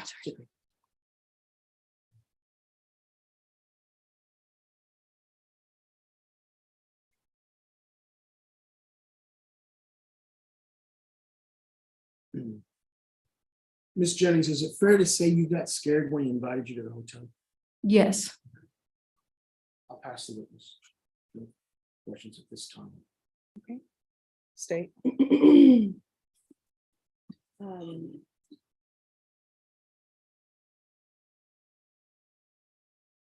So,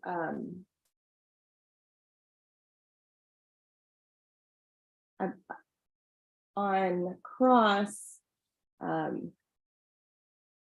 you stated the back door was not locked. No. It appeared like you wanted to say, Objection to something. leading. Sustained. How did you know the door wasn't locked? So that morning, actually, my Karina was showing me how to mop the floors and where they dump the water. So before we, or when we mop the floor, once we dumped the mop bucket, I never knew that there was a back door back there in general. So that morning, when we dumped the water out the back door, is the first time that I saw that there was a back door. So that's what helped me realize that's how I was going to get out of here. But up until then, I didn't know of a back door. I didn't know that that was there. So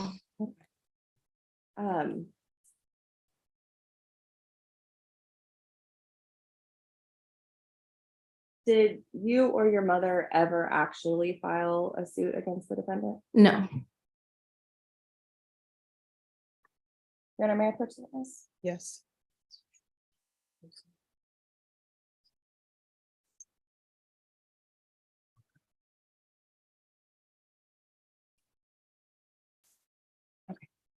I'm gonna hand you what I have labeled states exhibits 4, 5, and 6.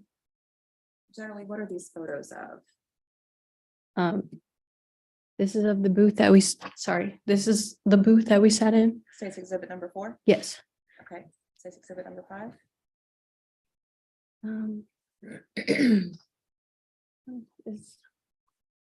Sorry. I know that this is the back door. This is where the storage room led to. These are kind of the tables that were like, there's that curving booth right over here. This is a little platform that you step up to get to that booth. And then states exhibit number 6, what's that a photo of? This is the storage room, the floor. And are all these fair and accurate depictions is what they were back on February 23rd, 2018? Yes. I'd offer states exhibits 4, 5, and 6. They previously been tendered to defense counsel for examination, Your Honor. We have no objections. All right, states exhibit 4, 5, and 6 are admitted without objection. And may I publish? Yes.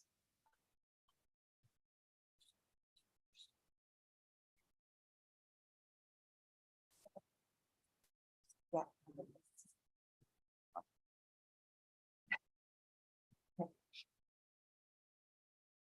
You'll have to come on this side. You'll have to come on.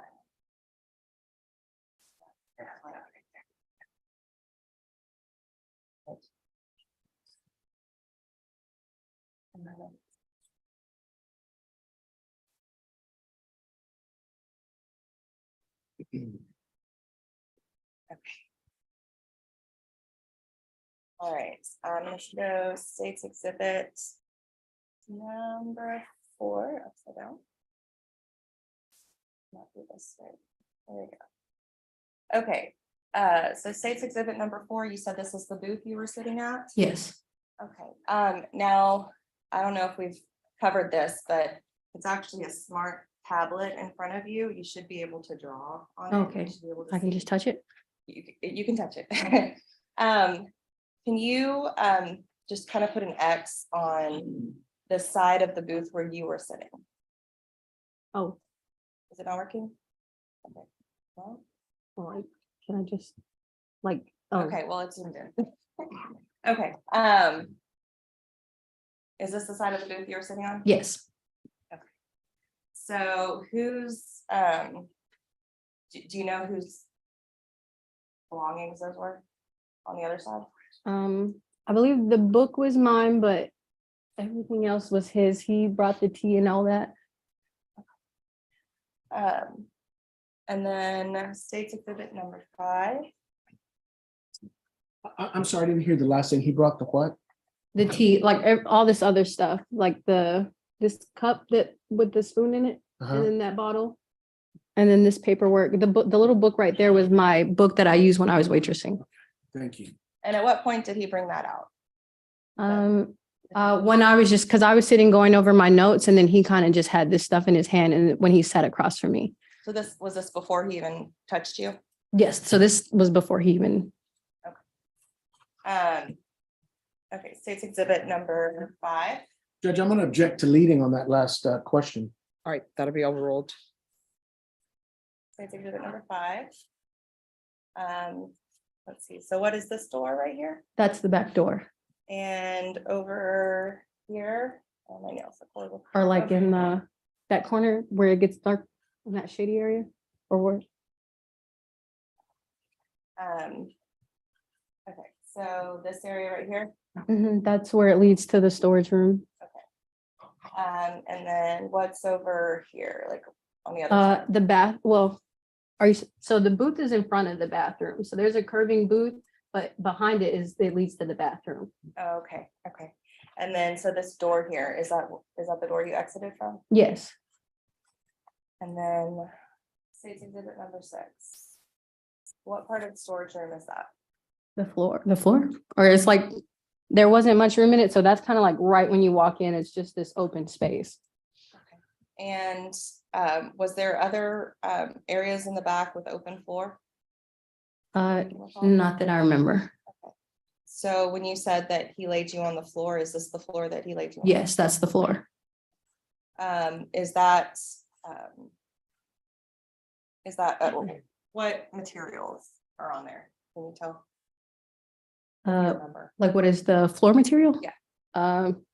Concrete or hard? I don't know. So do you remember if it was on carpet or tile?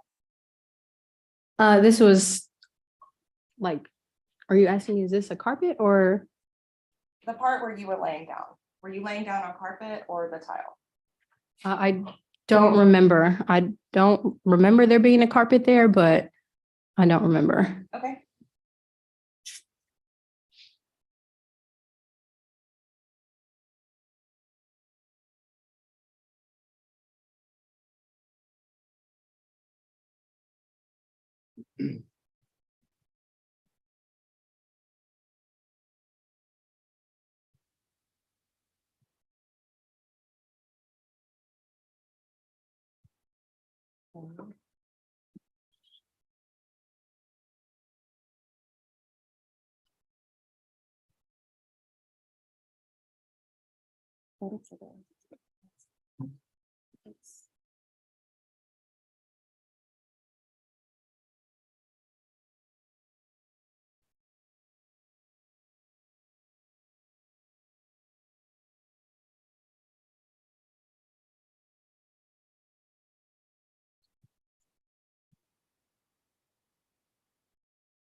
Okay, I'm gonna show you what's marked as state's exhibit. What is that a photo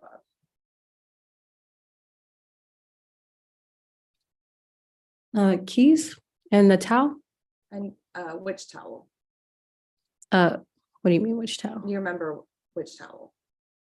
If you don't, that's No, I don't. okay.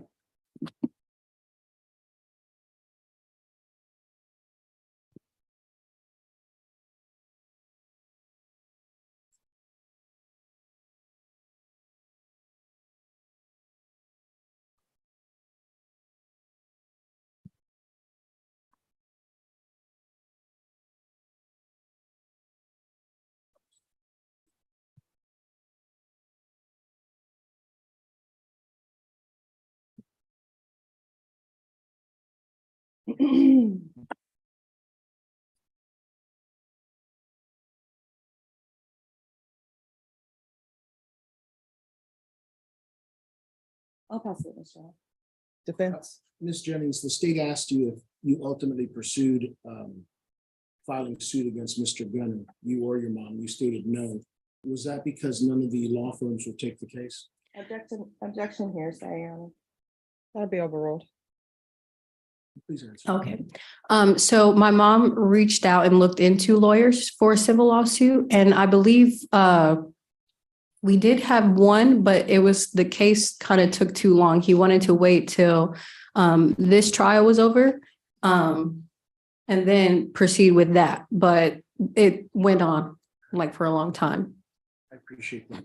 I have no further questions for Ms. Jennings. I do reserve the right to recall you if you would grant that to me. Any further questions? Just briefly. Jayla, do you want any money? No, it was never me that wanted it. My mom kind of took over that. I honestly hated it because I had to relive my situation over and over and over again and talk about it. And I just didn't want to talk about it. No further questions. Defense? None at this time, Your Honor. All right, the rule has been invoked. What that means is you can't discuss your testimony with anyone. The only persons you're allowed to speak to are attorneys for the state of the defense. Just make sure you're available if anyone wants to recall you. Okay, All right, thank you. thank you. State, call your next witness. The state calls Jennifer Jennings. Yes.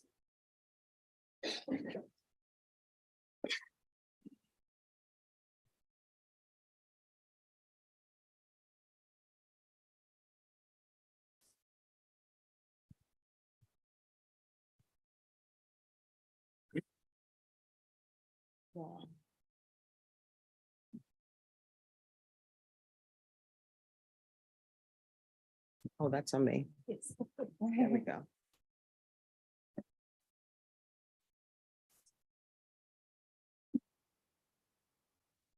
Can you raise your right hand for me, please? Do you solemnly swear affirm the testimony you give will be the truth and nothing but the truth, so help you God? I do swear. All right, you can lower your hand if you'll state your name for the record and spell it, please. Jennifer Jennings, Jennifer, Jennings. All right, state. Hi, Ms. Jennings. How are you presently employed? Right now, I'm currently with Southwest Airlines. And do you know Jayla Jennings? Yes, ma'am. How do you know Jayla? It's my daughter. And does Jayla live with you? Not at the current time, no. When did she move out? Jayla's been out now, what, 2 years? About 2 years now. So in February of 2018, was she living with you? Yes, ma'am. Who else is living with you? My daughter, Gianna, and my son, Omar.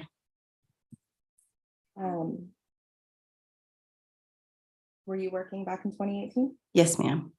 How were you working then? I was a waitress at IHOP. Did Jayla have a car? No, ma'am. Did she have a phone? She had a cell phone, yes, ma'am. Who paid for her cell phone? Me. At any time, did you ask her to start paying money? Yes. And at some point, did you ask her to contribute? Not so much as contribute. I wanted Jayla to get back in the working force because before this incident, Jayla was working at SeaWorld. And a friend of hers that was working with her had a major crush on her and he was younger. Well, he committed suicide. Oh, I'm sorry. Sorry.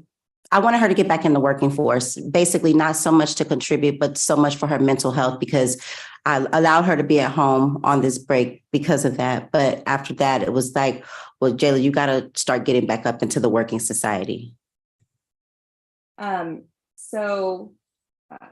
Did she get a job? She did get a job. And did she tell you where? Yes, she told me the day she got hired was at the Mediterranean Turkish Grill. She was excited about it because she was going to be a waitress. And so it was a big moment because I'm a waitress. So I was proud of her. And were you excited that she got a job? Very excited. And were you supportive of that job? Yes, because it was a waitressing job. And how long have you been a waitress? I've been a waitress. I was a waitress for 9 years. So I was probably in my 7th year then. Did, so Jayla did not have a car. Did you have to transport her? I did transport her, but I didn't transport her that day to work. Okay. Do you recall, her first, when she was supposed to start work? The first day she was supposed to start work, I remember she was excited. I remember she cleaned her room. I remember I was going to bring her Judge, I an, have to object to narrative. Sustained.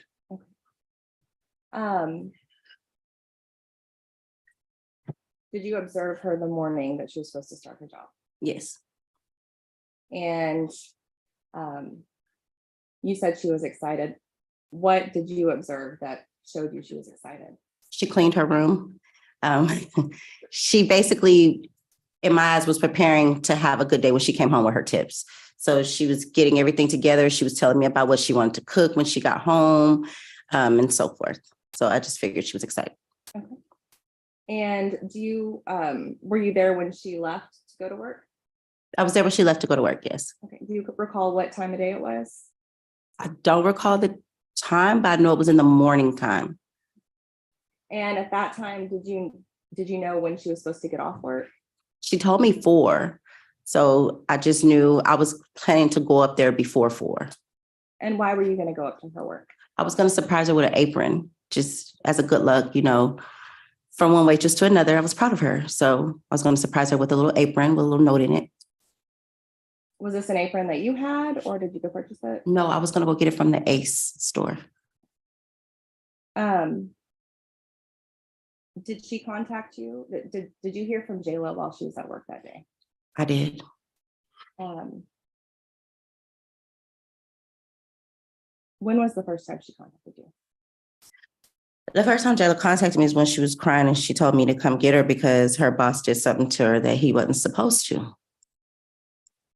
And where were you when she called you? I was in my kitchen. I remember I was cleaning.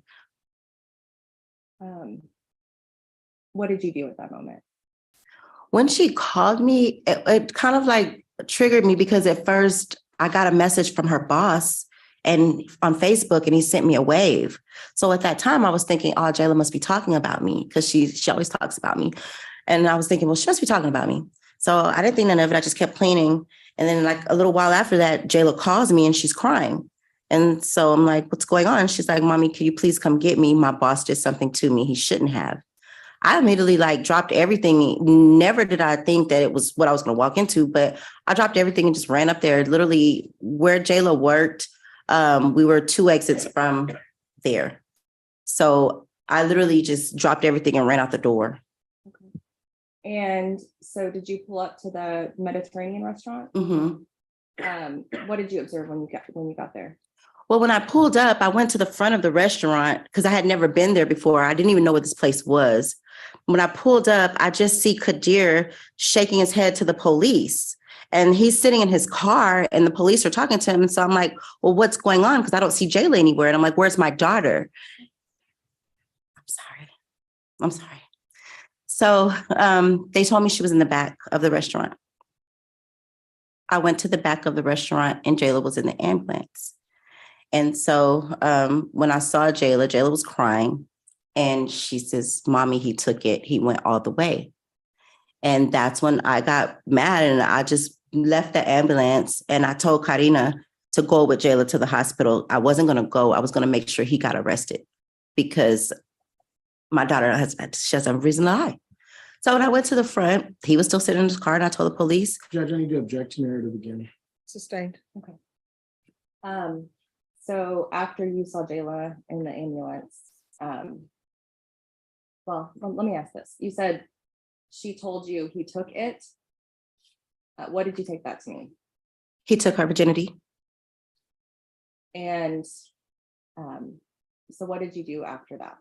I lost it. I went into mama mode. I told the police I'm not leaving until he's arrested because my daughter came to work and she has no reason to lie. I just wasn't going to leave until he got arrested.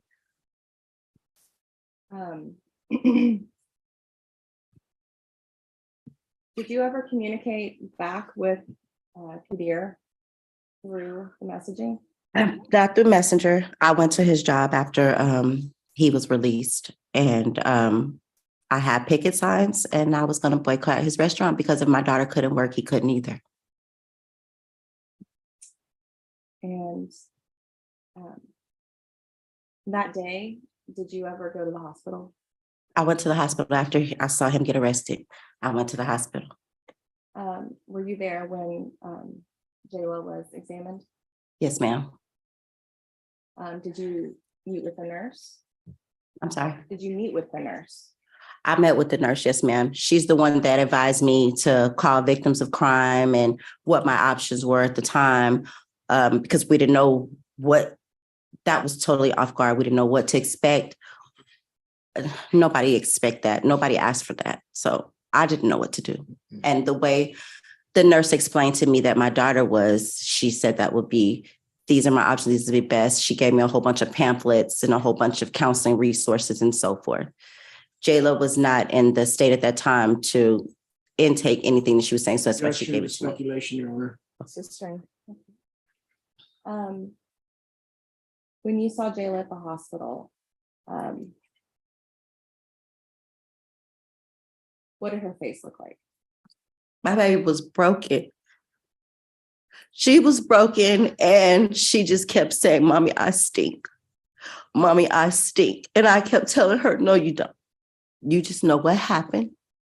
And it's okay. We're going to do what we need to do to get through this." My whole family came up to support, and that meant a lot because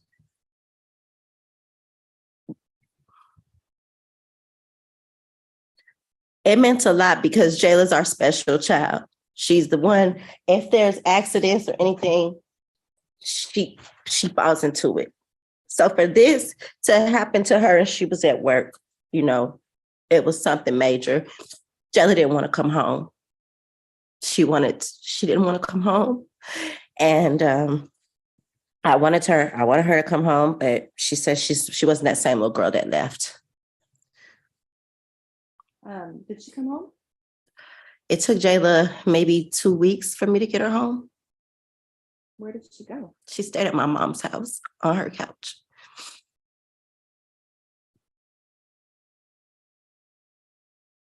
Do you know why she didn't want to come home? Objection, speculation. Sustained. Have you ever seen?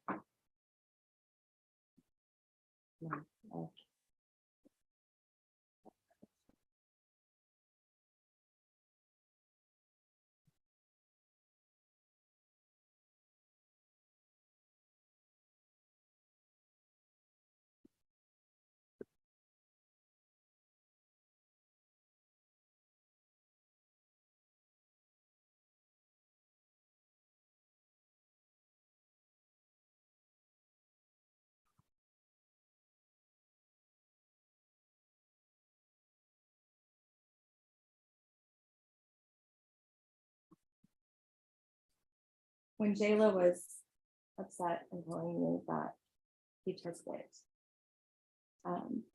did she tell you any details of what happened to her?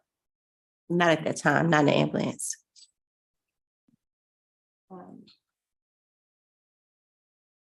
That time period where she went to go live with her mom, did you see her? I was over there every day.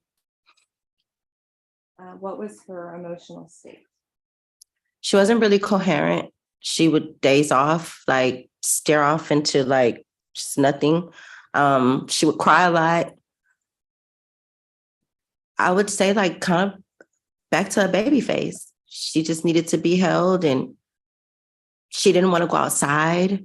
When she would go outside, she would put on sunglasses and she was just broken down to her lowest terms.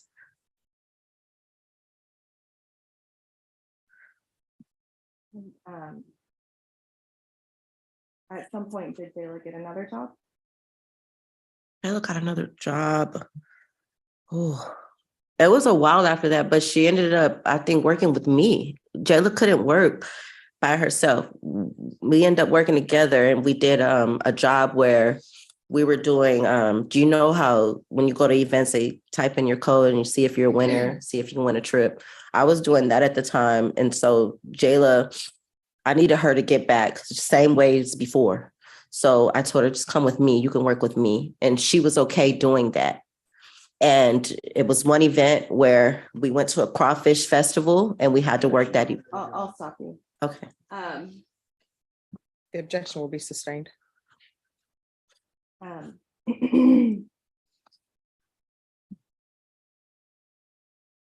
You mentioned services that had been offered to you. The Crime Victims Fund, was that a service that was offered? Yes, ma'am. And did you use that service? Yes, ma'am. In what way?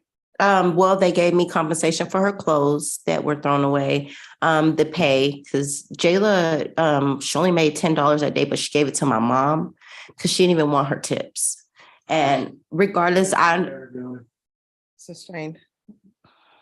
Did Jayla receive any money for that one day on the job? no, not from her job, no.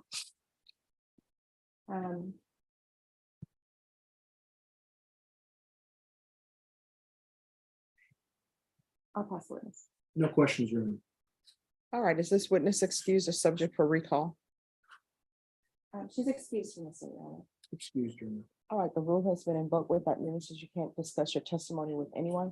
Only persons you're allowed to speak to are attorneys for the state of the defense. All right, thank you. Thank you. State, call your next witness. We're calling Officer Carvajal. I'm told he's down the hall, so maybe a minute. All right, thank you.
You raise your right hand. You solemnly swear from the testimony you give will be the truth and nothing but the truth, so help you God. Yes, ma'am. Lower your hand, and if you could state your name for the record and spell it, please. Officer Pedro Carvajal. You just need my last name. Carvajal. State. Thank you, Your Honor. Officer Carvajal, where are you currently employed? San Antonio Police Department, sir. And how long have you been employed by the San Antonio Police Department? Going on 6 years, sir. And prior to becoming an officer with SAPD, did you attend the police academy? Yes, sir. And during your time at the academy, did you take written and practical exams? Yes, sir. Did you pass those exams? Yes, sir. And were you working and on duty as an officer with SAPD on February 27th of 2018? Yes, sir. And on that date, did you receive a call, a dispatch call to the Mediterranean Turkish Grill? Yes, sir. And where is that located? Off of Valley High in Fort Tan. And is that in Bear County? Yes, sir. And what was that dispatch call for, if you can recall? Came across the rape in progress. And when you arrived on scene, what, if anything, did you see? I contacted the defendant sitting in his car. And there was another officer with him already speaking to him at that time. And do you see that person that was sitting in the car in court today? Yes, sir. And if you can please identify that individual by pointing to them with and identifying an article of clothing you're wearing. White shirt and blue jacket. All right. I'm sorry. Yes, sir. The record can reflect an inquiry identification of the defendant, please. And did you approach the defendant at that point? Yes, sir. And did you say anything to the defendant? Yes, I asked him why he was nervous or if he was nervous. He stated he didn't know what happened.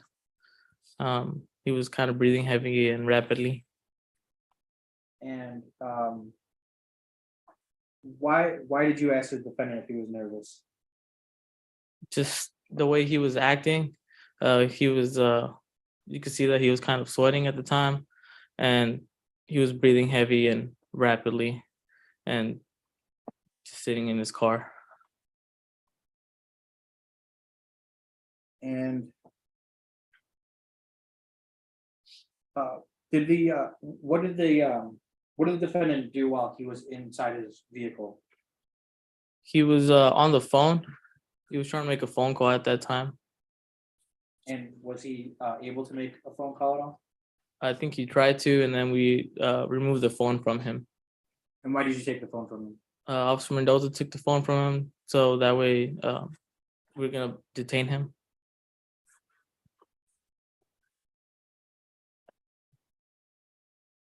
About how long did you stay with the defendant while he was inside his vehicle? It's a couple minutes. And for just for the jury, what was the purpose of staying by the defendant? Make sure we stayed with him and he didn't go anywhere, because at that point we were still trying to assess who our victims and who our suspects were. And was the defendant ever detained? He was detained, yes, sir. Why was he detained? Once we verified that the offense had, there was enough, the victim had made an outcry, and one of the officers had made it known that we had to detain him. He was detained at that point. Yeah.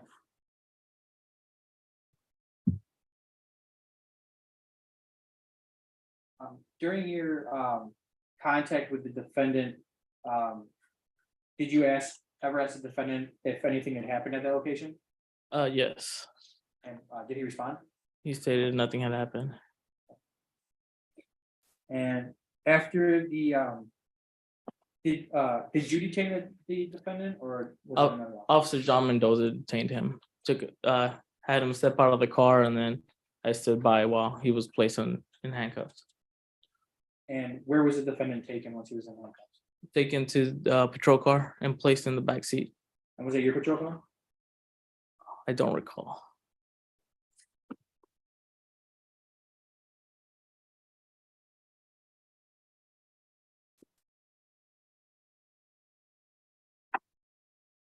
And officer, do you remember what time you received that dispatch call? I don't recall the time, but it had to be around prior to 5 o'clock, I believe. Is there anything that would reflect your that would refresh your recollection as to the time that the dispatch call was received? A copy of the report.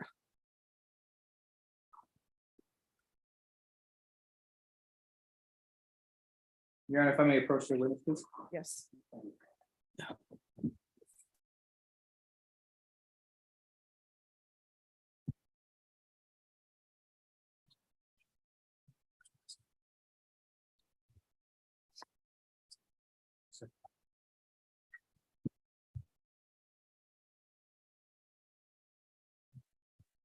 So I'm handing you what's been previously marked as State's Exhibit number 8. You can please read that document and hand it back to me with your memory refreshed.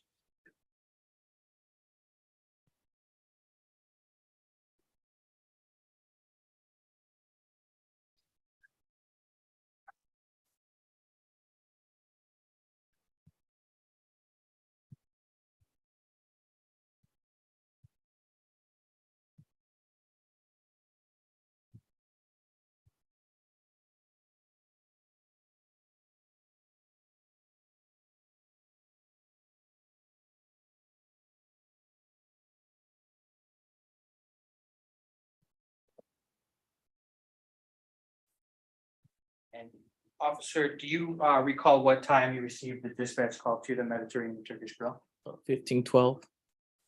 So that'd be about 3:12 in the afternoon. Yes, sir.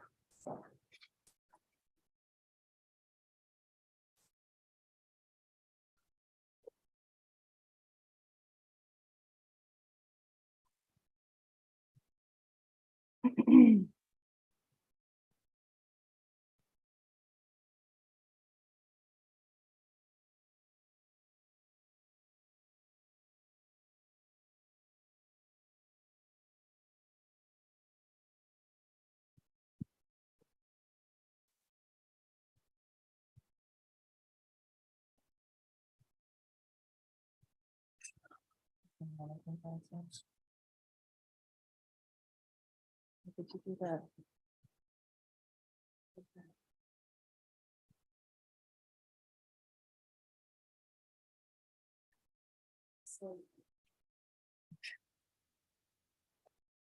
And officer, I'm showing you. Okay. No, no, Oh, no, you all don't have it lifted. no, it's not lifted off. No. No. Down.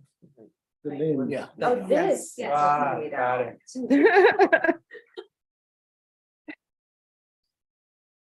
This is really bad. Okay. so it's I cannot step down.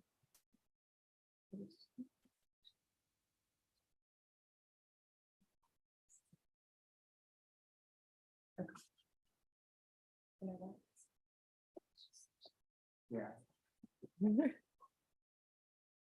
Oh, no.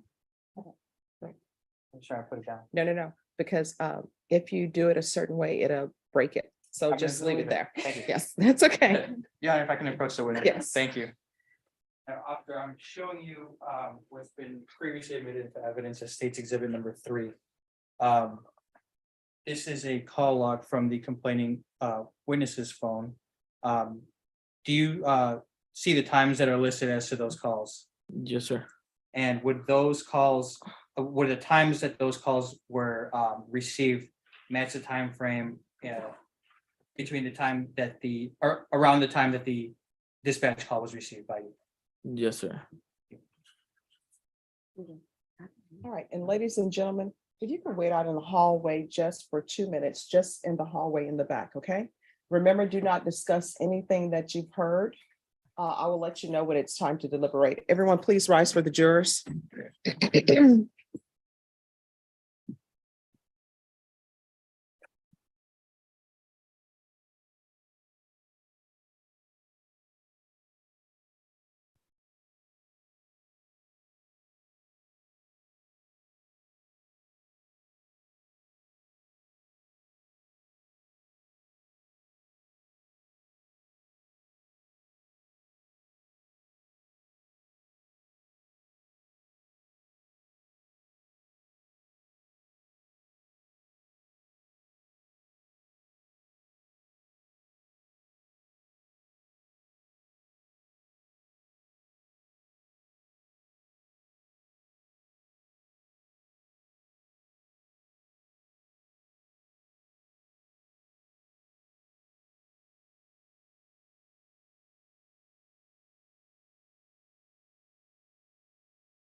I got cocky.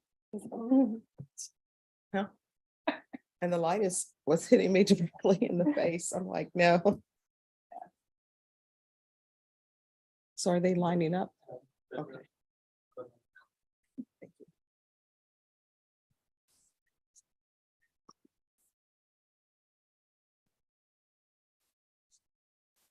No, I had to fix that. We're ready. All right, to the jury. It has not been admitted? Yes. Yes. Okay, thank you. And I'm sorry, what exhibit number? Number 3, Judge.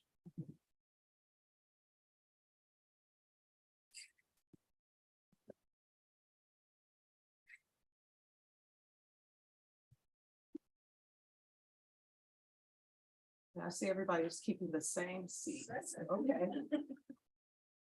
Features of Sam.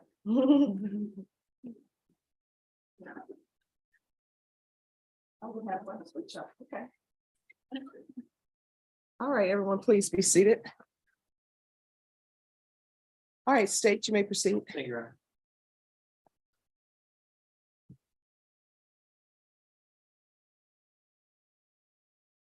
Officer, you previously stated that you received your dispatch call about 3:12 p.m., correct? Correct. And if you look at what states exhibit number 3, what time was the first call received? 3:14. And would that be around the time that you observed the defendant on his phone on the scene? Yes, sir. And what time was the second call received? 3:15. And would that also be about approximately the same time you saw the defendant on his phone at the scene? Yes, sir. And the third call received, Yes, sir. or I'm sorry, the third message received? 3:16. And would that also corroborate with the time that the defendant was on his phone at the scene? Yes, sir. And the fourth message at the same time, correct? Correct. And the last call that was received, what time was that at? 3:18.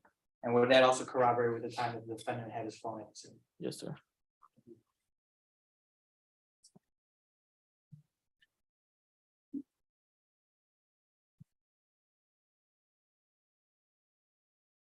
And officer, you previously stated that when you first observed the defendant, he appeared nervous to you. Is that correct? Correct. And during this time, or when you observed the defendant to be nervous, in your opinion, did he have his phone on him at the time? Yes, sir. And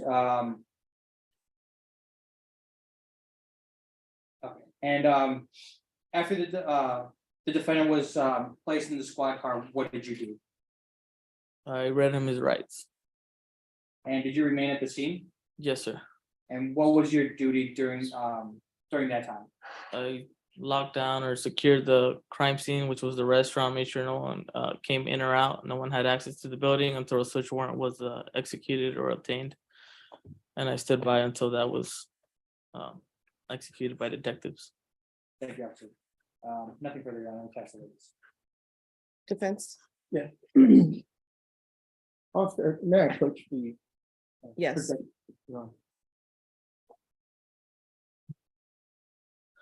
And this relates to the same exhibit we were watching here earlier. I'm sorry. Looking at here. Just by looking at this, you can read right here, you can turn around, and look at it. Can you read that portion right here? Where I'm pointing the line. Hi, this is Kadir. Mm-hmm. Is there anything in those interactions by phone that look suspicious to you? No, sir. Is there anything on there that looks like a threat? No, sir. Is there anything on there that looks like any kind of physical violence has occurred? No, sir. Does it look anything on there as if this is directed towards the lady who was testified, the alleged victim, right? Objection, Your Honor, speculation. Do you know who? Just 1 second. What is your objection, counsel? Speculation, Your Honor. That'll be sustained. Do you know who these calls are supposed to be directed to? No, sir. Objection, Your Honor, against speculation. That'll be overruled. You can answer if you know. No, sir. So you have no idea what these calls are supposed to be to, who they're supposed to be. No, sir. So why are they important to you to be talking about them right now? 'Cause I was asked a question about that. Only because you're claiming, and may I see the statement that you presented to review for his memory, refresh his memory? I'm gonna show you what's been marked as state exhibit number 8. Can you indicate here at what time you had Mr. Gunner in your custody? I reviewed your report. Well, the call came in at 3:12. I did not have a specific time at which time he was detained. So the call came in at 3:12? Let's see. That's what you just said, right? For the call, Call came in yeah. at 3:12. based on this, yes, sir. It's On your report. 15:12 is the time it came in. The call came in at 3:12 according to this report. Yes, sir. What time is the first call up there? 3:14, sir. What time is the second call? 3:15, sir. And the one after that? 3:16, And the one after that? 3:16. So is it possible? There you Is go. it possible from 3:12, 3:14, that you already had them in your custody? Is that possible? Objection, Your Honor, speculation. That'll be overruled. You can answer the question. You can say yes or no. Is it possible? You can go ahead and say, no, it's not possible. It could be possible depending on how close the first officer was on scene. Because I was not the first officer on scene. But this is your report. Yes, sir. Okay, is it possible for you to have gotten there within 2 minutes and had Mr. Kadir in the back of your vehicle with him using his phone in the back of your car? Is that possible? You can go ahead and say no if it's not possible. He wasn't in the back of my car. He was in his own car. But Well, it we could were be talking- possible. It was, It could be possible, yes, sir. Right, Depending so, on time dispatch. Both parties. Sorry. Court reporter has to take down what people are saying. So one at a time. Okay. And I know it's hard sometime because we want to answer the question right away, but one person at a time so that she can take down what's being said. Yes, ma'am. Apologize. You sir, also, you also indicated that, from what you saw, or you recall that he appeared nervous to you. Yes, sir. Have you ever seen Mr. Gunner before that date? No, sir. You know what his natural appearance is? No, sir. So you could purely guessing as to you thinking he looked nervous. Yes, sir. It's my opinion.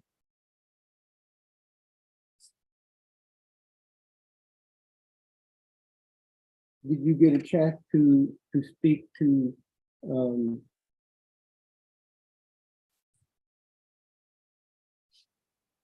Ms. Jennings? No, sir. So this is the only interaction you had with this case? Correct. And was Mr. Gunner, when you asked him to do things, give you his phone, did he give it to you? I didn't ask him for his phone. Uh, Officer Mendoza did. In your interaction with him, was he cooperative with you? Yes, sir. Was he, did he obey your command? Yes, sir. No further questions. State. Sure. Officer Carvajal, you said you received a call, the dispatch call at about 3:12, correct? Correct. And you just said on cross that it's possible for you to have arrived within 2 minutes onto the scene. Is that correct? And you arrived on scene and had conversation with the defendant, is that right? Correct. And there was enough time for Officer Mendoza to take the defendant's phone before placing him into custody, is that right? Yes, sir. So he wasn't placed into custody as soon as you arrived on the scene. No, sir.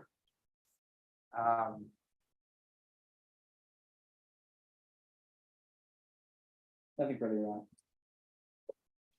Just briefly, what was indicated that he wasn't in custody, so when he was using his phone, he wasn't in custody.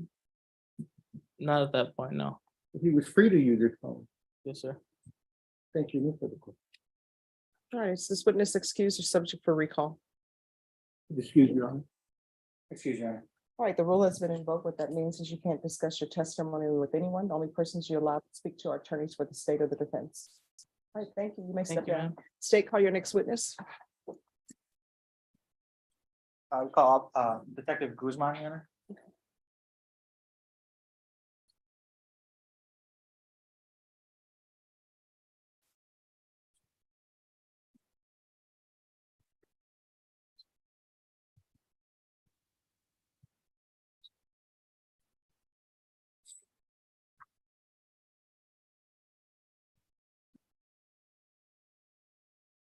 Could you raise your right hand for me, please? Do you solemnly swear or affirm the testimony you give will be the truth and the truth so help you God? Yes, ma'am.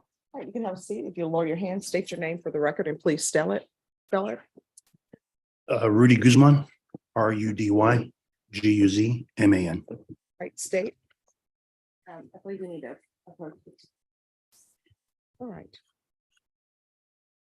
Defense.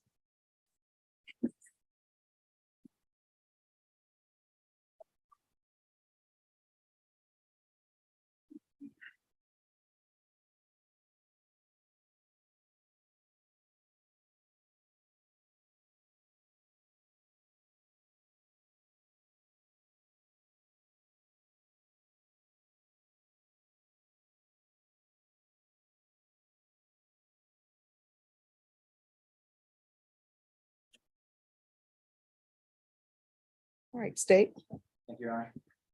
Good afternoon, Detective. If you can please state your name and star number for the record, please. My name is Rudy Guzman, badge 2044.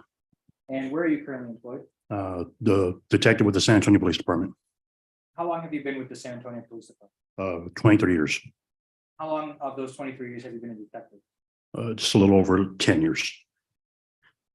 And prior to your time with the San Antonio Police Department, did you attend the police academy? Yes, I did. And did you take written and practical exams while at the academy? Yes, I did. Did you pass those exams? Yes, I did. And Detective, I'm going to direct your attention to February 27th of 2018. Were you working with the San Antonio Police Department on that date? Oh, yes, I was. And do you recall interviewing a subject related to a sexual assault case on that date? Yes, I do. And do you see the subject that you interviewed on that date in court? Yes, I do. You can please identify that individual by pointing to them and identifying an article of clothing they're wearing. Gentleman, I believe in the blue sports coat and tie. The record can reflect an in-court identification of the defendant. And Detective, what was the purpose of the interview with the defendant? We were dispatched to, or I was informed that there was a call for a sexual assault. And at which time I was the investigating detective in charge of investigating the offense. And where was this interview with the defendant conducted? At the San Antonio Police Officers headquarters. And who besides you, if anybody besides you and the defendant were present during this interview? That was just myself. And was the interview recorded? Yes, it was. And is that standard procedure for the San Antonio Police Department? Yes, it is.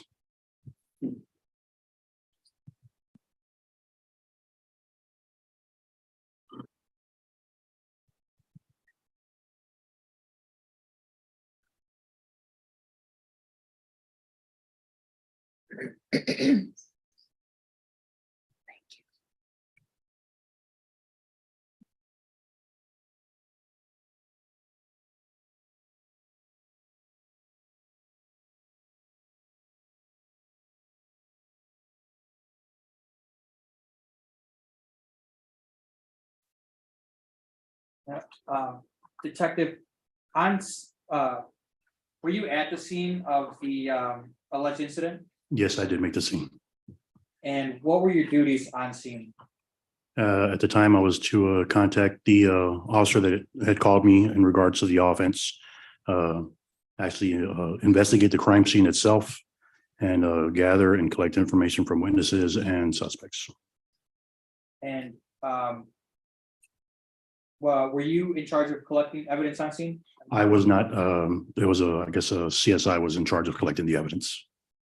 And did you supervise that collection? No, I did not. If you ask me if I was present, I made sure that they were aware of what we needed to be collected. So so you were present during the collection of it. Yes, I was.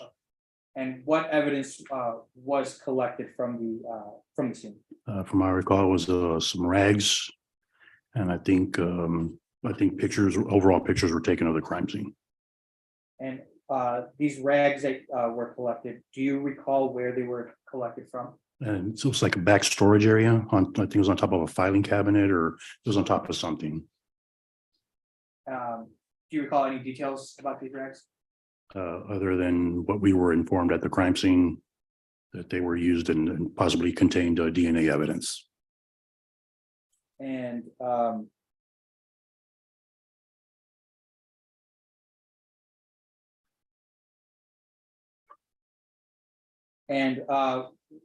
what, once these rags were collected, what was done with them? Well, they were, of course, placed in our evidence room, and then a request was sent off for DNA analysis. And where does that request get sent to? I believe it's the medical examiner's office, if I'm not mistaken. And to your knowledge, were those rags sent for DNA analysis? Yes, they were.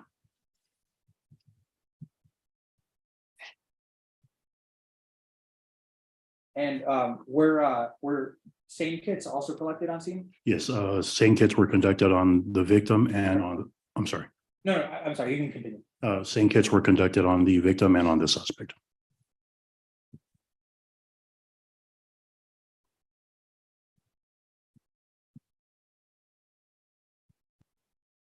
And detective, what is a same kit? It's a thorough medical examination conducted by a professional, a nurse, an RN who specializes in the collection of DNA evidence, any physical evidence that could be possibly left behind in an alleged offense. And was a search warrant granted for the collection of this evidence? Yes, it was. And were those and those same kits were collected, I'm sorry, you said from the complaining witness and who else? From the complainant and from the suspect. And were those also submitted into evidence? Yes, they were. And what was done with those once they were submitted? They were compared a little further down the line by a request that was sent by either myself or I think Detective Sandoval.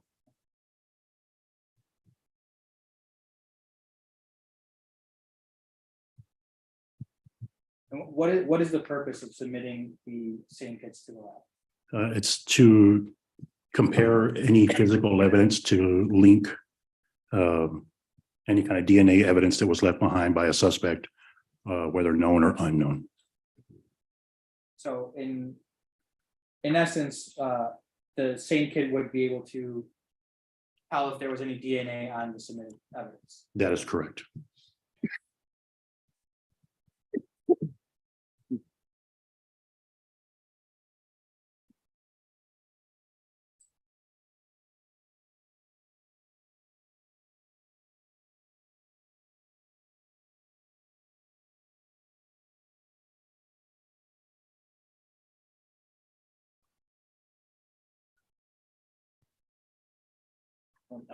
Detective, you said that Detective Sandoval eventually took over the investigation of this case, is that correct? That is correct.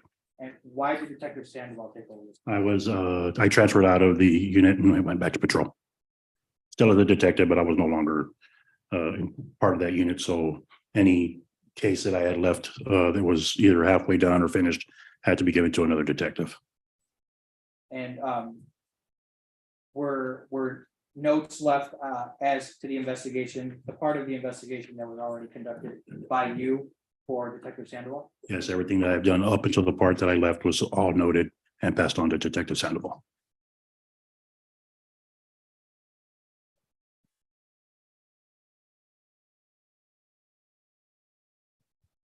And Your Honor, at this time, we would ask to approach. All right, are you going to be offering an exhibit? And you want to lay the foundation for the exhibit? Yes, Your Honor. Now, Detective, you said that you conducted an interview with the defendant and that interview was recorded. Is that correct? That is correct. And that is standard practice for the San Antonio Police Department to record that. Yes, it is.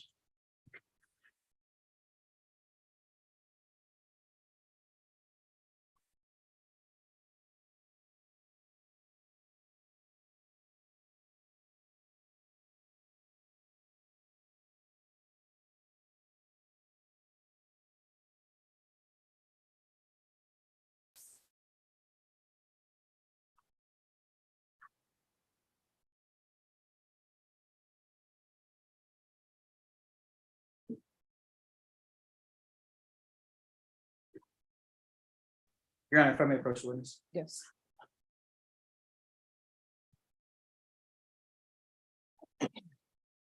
Detective, I'm showing you what's been previously marked as State's Exhibit number 9.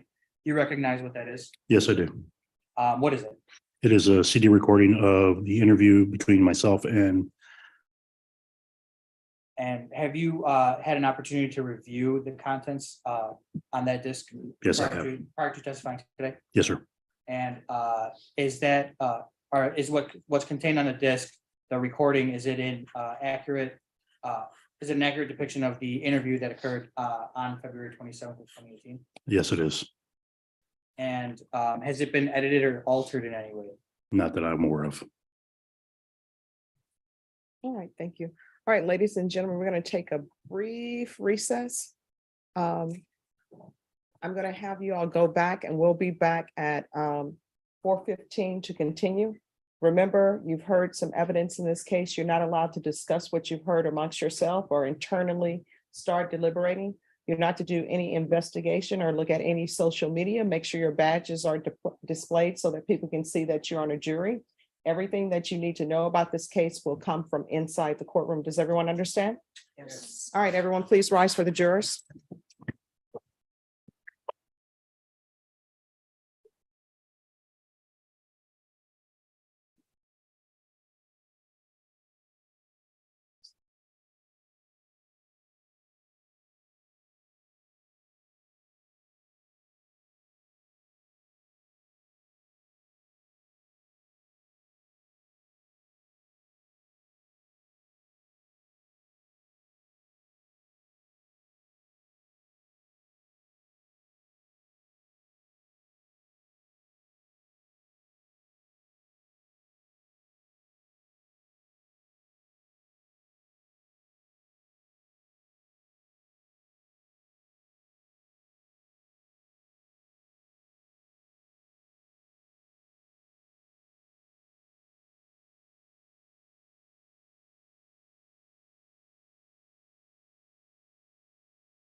I believe it's the consent form.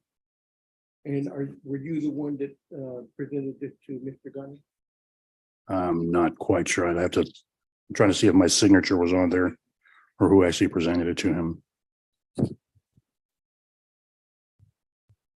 you have a form that you used before you interviewed Mr. Gunner yourself? There should be a form that we fill out that has personal information. Judge, may we be permitted to view that form? For consent.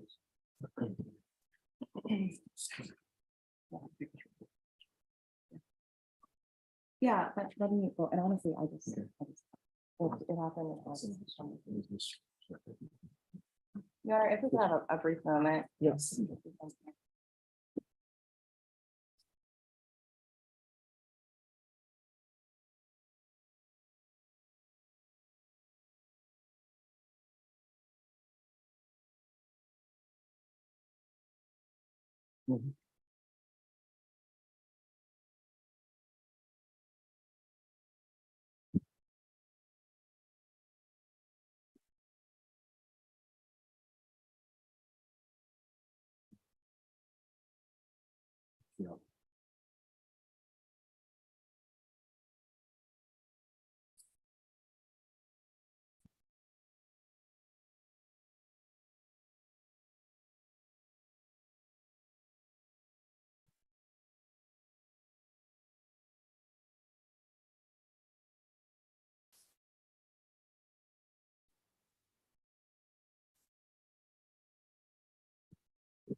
Just to begin with, I'm going to backtrack because we just got this. Now I'm going to show you what's been marked as defense exhibit number 9. Sir, I'm going to now show you what's been marked as defense exhibit number 9. Please review that and if you recognize this document. Yes, I actually do. Please speak up loud. I'm sorry. Yes, I do. Look at this, what I see. Looks like a memorandum of a suspension, Whose suspension? my suspension. And when were you suspended? This may be, I think, about 2 years ago or a year ago. I can't remember. How long were you suspended for? I think it was a total of 30 days. And this is suspension based on inappropriate conduct on your part? Social media. Social media. Was it based on inappropriate conduct on your part? That's a yes or no. I guess I would say yes. Would you agree that this suspension of inappropriate conduct was done because of actions you took during your line of work, your duty? I don't believe so. Do you agree that this type of suspension would reflect poorly on your credibility as a police officer? No, sir. Do you think a suspension of this type has no effect on your credibility? In your No, opinion? no, sir.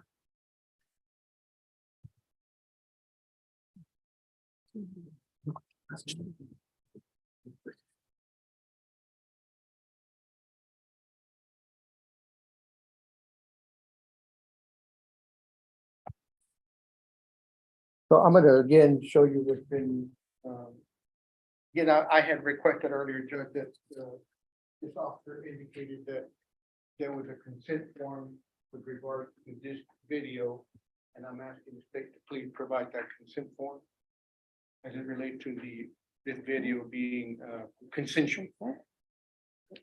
I believe he's talking about, and I could be wrong, correct me if I'm wrong. I believe he's speaking about the admonishments that each person is given before. Well, I can expand on that, make it. Sure. Officer. It wasn't consensual. It was a custodial interrogation. So officer, when you interviewed Mr. Gunner, was there any kind of written admonishment that you gave him? I don't believe so. I think everything was, I filled out just by asking him his name and date of birth and on Miranda. He's giving him his Miranda rights. When you were interviewing Mr. Gunner, did you at any time become aware that Mr. Gunner is his first language is Turkish? I did not make, he was not aware that his first language was Turkish. Did you notice a significant accent in his speech with you? Yes, sir. Didn't notice an accent. Do you sometimes have the opportunity here to interview individuals whose first language is Spanish? Yes, I do. Would you agree that some of those individuals probably would need interpreters to clearly understand what was going on? I'm fluent in Spanish, so I can usually pretty much interpret it. So then those individuals that require your interpretation, you can actually do the interpretation yourself. That is correct. And you do the interpretation yourself because you feel it's necessary for them to understand you. If they show that they are unable to understand it, then yes, I do interpretate it. But I'm asking you a different question. Are you doing the interpretation because you feel that it is needed for them to understand you? Is that a yes or no? Yes, So as far as Mr. Gunner, if do you speak Turkish? Like no, I do not. When you notice an accent, did you ask him if he needed any assistance on this video to interpret what was going on? No, I did not. Do you generally, when you do these type of investigations and you find that somebody has a heavy accent, do you take the initiative and ask them if they can understand you? I do ask them if they do understand. And why did you not then ask Mr. Gunner if he understood you with his heavy accent? I believe when I read Mr. Gunner his Miranda rights, I asked him if he understood. He said yes. I think I asked him a couple of other questions and I asked him, do you understand? And he also said yes. So based on those two responses you just indicated you asked him, is this the same type of couple of questions you ask someone who speaks mostly Spanish and require your interpretation before you decide to interpret them for them? How do you make that determination with those two questions you just asked? I'd have to say it's a case-by-case scenario. And have you had the occasion to have individuals who have answered you in the affirmative that they do understand and you found out that they required your interpretation in the process of this? Have you had that happen to you? I don't believe so. Ever? I don't believe so, no. So when you've interpreted for individuals in the past who gave you statements, did they then tell you that they did not understand what was going on? Is that how you became aware? Normally, if I ask a certain question and I don't, if they look, I guess, puzzled or they just don't understand the question, and normally I just say, okay, let's try to break this down into this a simple form of communication, and then I will ask them again. And for the most part, again, if it's Spanish speaking, normally we will get to a common understanding of what needs to be said or what is translated. So do you ever kind of just jump into Spanish when you feel maybe they didn't understand you to then maybe elicit a better response from them? Have you done that before? Yes, I have. And that allowed you to just quickly communicate with them in Spanish, and then you get a quicker understanding that way. Yes, But you were not able to do that with Mr. Gunner because you don't speak Turkish. that is correct. And at no point did you ask him if he, what his first language was in the video? No, sir. At no point in the video did you ask him if he required an interpreter? No, sir. At no point in the video did you ask him if he clearly understood what you were saying to him in English? Not in those specific words, but I did ask him if he understood. No, but not in the specific words that he understood you in English. You didn't ask him that, did you? No, I did not. Do you know whether or not Mr. Gunner actually understood you? If I ask him a question and he says yes, then I'm under the impression he understands. But you didn't, there's no way for you to know whether he understood you or not. Did you? Again, sir, if he says yes and nods his head yes, then that's two forms of agreement that he understands what I'm telling him. But I'm asking you Please pay attention to my question. I'm Okay. asking you, do you know, if it's a yes or no. Okay. Do you know for a fact, 100%, that he understood your questions? You can say no. No, Um,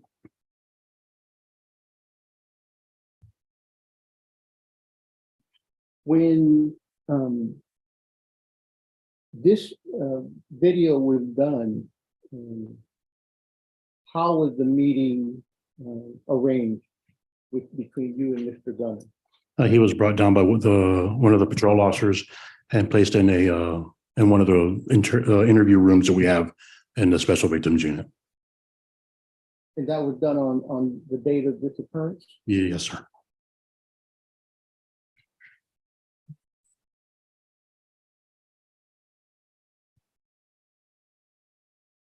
How many years ago was this?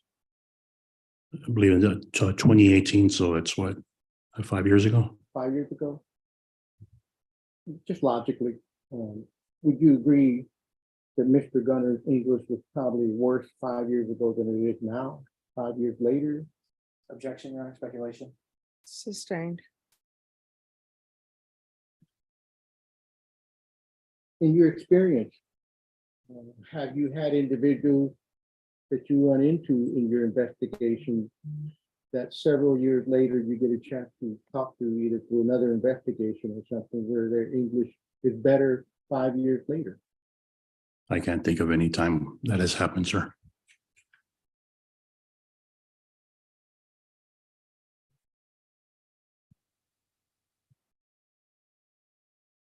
You said you've already reviewed this video. Yes, sir. When was the last time you reviewed this, sir? Earlier today.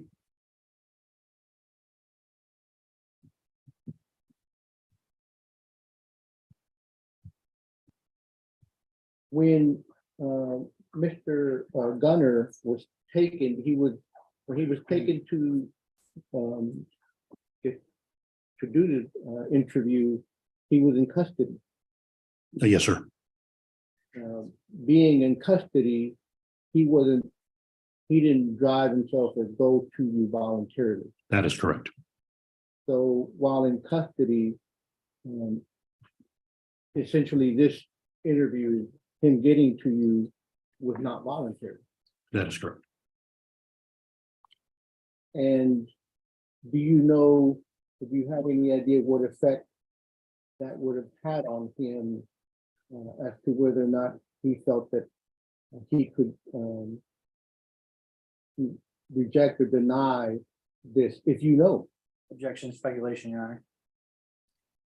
You can ask the question, and to both parties, it's the court's understanding that this entire hearing is about whether or not the statement that he gave that's on this DVD was voluntary, in the sense whether or not he understood the English language. That's what both the state and the defense told me. So is this something other than that? I'm just trying to make sure I understand. Only in that it would. Oh, you may be seated. Yes. Only in that sometimes we can't determine all the issues that are involved, because just from him indicating this, it's quite clear that Mr. Gunner was not taken in front of him to conduct this interview voluntarily. So that portion of it already indicates something that we may have not known, which was. All right, you can answer the question if you can answer it. If you can't answer it, you can't answer it. Okay. Repeat the question, please.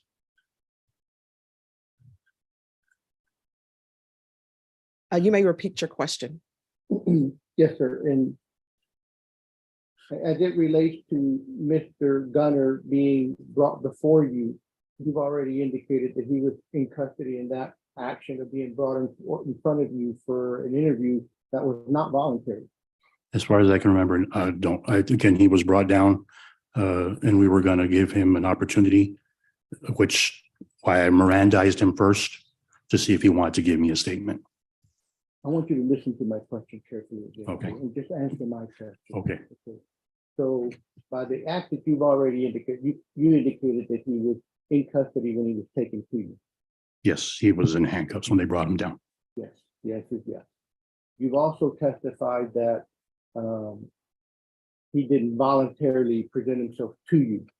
That's what you said. As far as I can remember, yes. So that him being brought to you for this initially was involuntary on his part. That's correct. That's a yes or no? Yes. Yes. So certainly, once he's in front of you and he's aware that this transportation to get to you is involuntary because he didn't voluntarily get to you. At what point, while he's in custody in front of you involuntarily, do you believe that it shifted from him being there in front of you involuntarily to voluntary? At what point do you believe that occurred? I'm unable to answer that question. I have no idea what he was thinking or when he felt he was involuntarily. So at no point can you tell this court that you believe that Mr. Gunner was in front of you voluntarily, can you? No.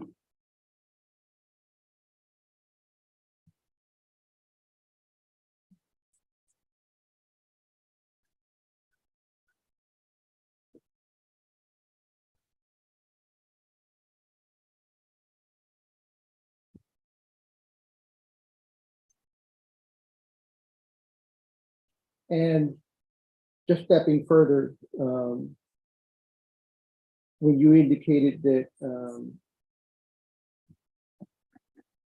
that you read him his Miranda rights, That's correct. when he showed up to you, was he already handcuffed? From what I recall, yes.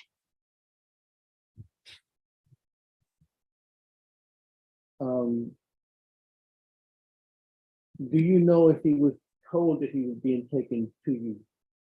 I believe so. And how do you believe this? I had detectives I advised them that usually we need to conduct an interview. So you instructed the detective that had Mr. Gunner in custody to bring him before you. Yes. And do you know if that individual, when you said you Mirandized him on the video. That's correct. Do you know that was the first time he was Mirandized or he was in handcuffs and in custody? I'm not aware.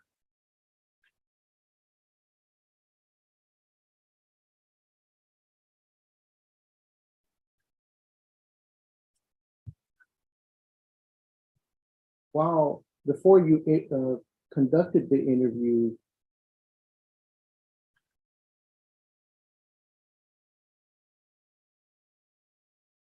was there at any point that you told Mr. Gunner that he was free to leave? Did I ever tell him that? No. At any point during this, before he was interviewed with you or during the interview, did you indicate to Mr. Gunner that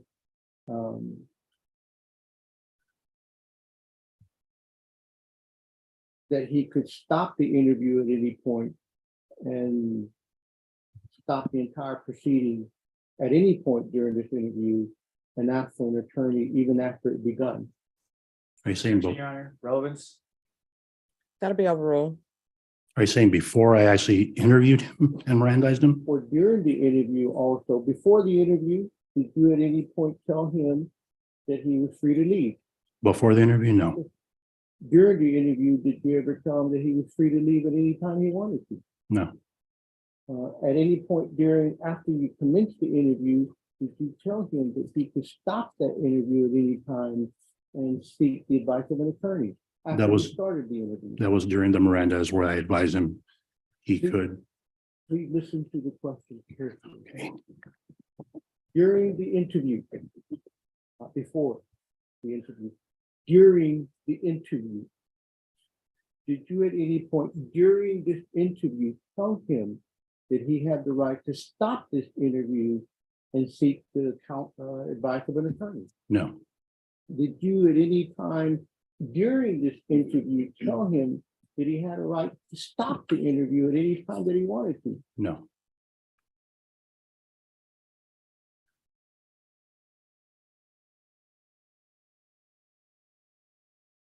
During the interview, did you in any way seek to reestablish or affirm that he understood what was going on? By asking him repeated questions, yes. When you were asking him this question, did you ask him, sir, do you understand what I'm saying to you? I believe so. During the interview, I did ask him, How many times did you do that? maybe twice. And how did he respond to you? He said yes.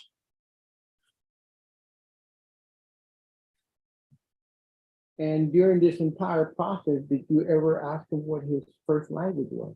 No, Did you ever ask him if he could read and write, or that if he could read proficiently in English? no, At any point, did you ask him if he could write proficiently in English? no. Do you believe that, well,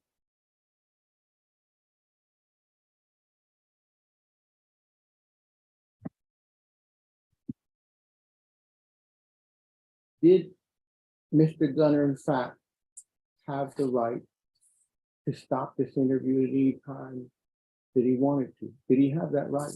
Yes. But you did not tell him he had that right. During the interview? No. Yes, sir. You think that's an important right for him to understand, that he can stop the interview at any time? Objection, speculation and relevance. Sustained.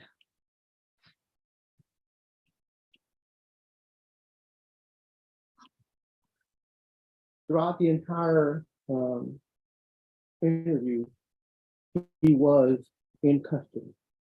He was being detained at the time, so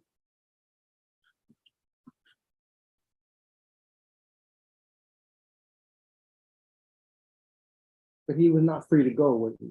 no, But he was free to stop the interview. yes. But he did not know that because you didn't tell him that. Objection, Your Honor. The officer's already testified. I'll rephrase that. Sir. All right, the objection will be sustained.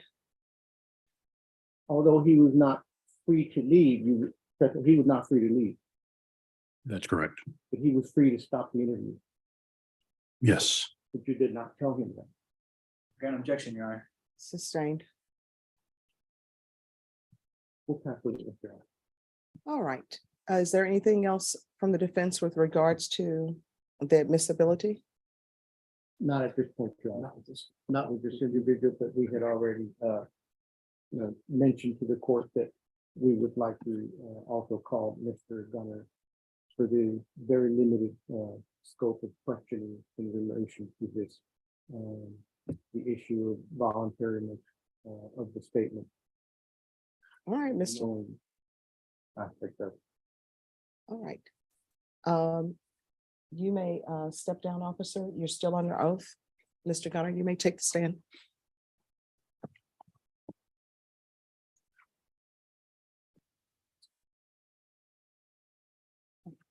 All right, Mr. Gunner.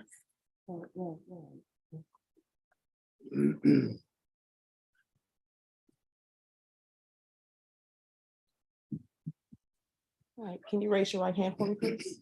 Do you solemnly swear or affirm the testimony you give will be the truth and nothing but the truth, so help you God? All right, you can lower your hand. If you'll have a seat, state your name for the record, please.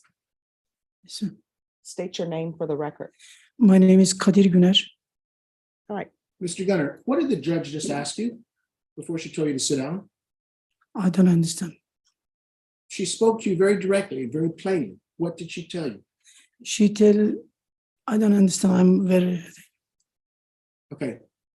Kadir, in the years that we've known each other, yes, sir. have we had to use Google for certain words? Have we had to go to Google Translator? Yes, I do. Do you remember the time we had to use the word permission? You didn't understand what the word permission is? No. Do you remember we had to Google it? I do Google it. Yes. But do you remember that specific instance? We had to Google the word permission. Yes, I do Google. Do you remember there's been several other words that I've said to you that I thought you had an understanding of and you did not? Yeah, you send me all time text. I want a translation. Always. On the text? Yes, sir. Very good. Do we have difficulty after knowing each other for this many years in having simple conversations? Do we have difficulty sometimes in speaking to Yes, each other? sir. Do I have to repeat myself to you or ask you a different way Yes, to sir. get you? Yes, sir. Overall, after putting this effort in, are we able to communicate Yes, sometime. most of the time? Mostly no understand. It takes effort for us to communicate, doesn't it? Yes, Do you sir. agree with that statement? Yes, sir. You text me, I'm always translation, and I ask him again, please, I understand. In our conversations, Conversation, yes, sir. when we're speaking to each other, Yes, sir. have we had to both of us had to repeat 2 or 3 times for there to be a understanding? Yes, sir.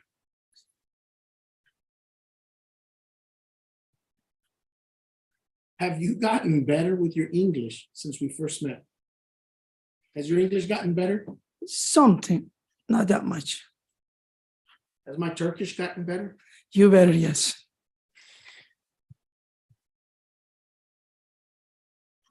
That's all the questions I have, Judge. I'll pass the witness.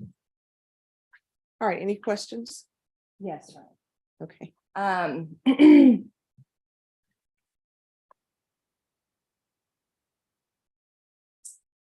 Mr. Gunner, Yes, sir. when did you move to the United States? I come to 1997. And when did you first open up a restaurant? I opened 2014. In 2014. And how many restaurants did I you open have in 2014? one 2014, one restaurant. After 2017, open another one. Okay. and And how many I- employees were at your restaurant in 2014? What time? In 2014, your first restaurant, how many employees? did you have? 2012 open, and I have the for sometimes 5, sometimes 7, depend. And how many of those employees spoke Turkish? Most all speak Turkish and Spanish. Where Middle Eastern guys working. Okay, so most of your employees spoke Turkish? Yes. Okay. Did you have employees who did not speak Turkish? No, I have. Yes. Okay, so how many employees, let's see, at one point you had 2 restaurants, correct? Yes. Right now, yes too. Okay, so how many employees have you had that do not speak Turkish? Right now, I have 2 employee Spanish. I use translation always, Google Translation, and I 3 employee the Turkish. Okay, how many do not speak Turkish? Most of 5 employee now 2 location. Yes. 5 of them? Yes. So how do you communicate with them? Someone Latin and Spanish talking. Only just another one speak the English translation always. Okay, so do you always have to use a translator when you're talking to someone who doesn't know Turkish? Yes, if you meeting in, yes, I use translation. If you're not for anything kitchen, always same talking for food, anything. Okay, so do you understand what the allegations are in this case? Yes, I know, I understand. Okay, did you understand everything during jury selection when we were talking? Jury selection, yes, my lawyer tell me everything. But did you understand it? I understand. So you didn't need a translator for that?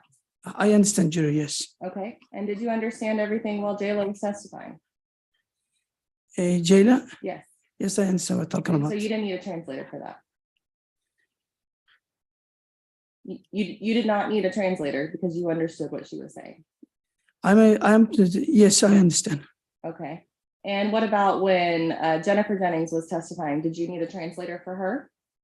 Yes, I do. Did you understand what she was saying?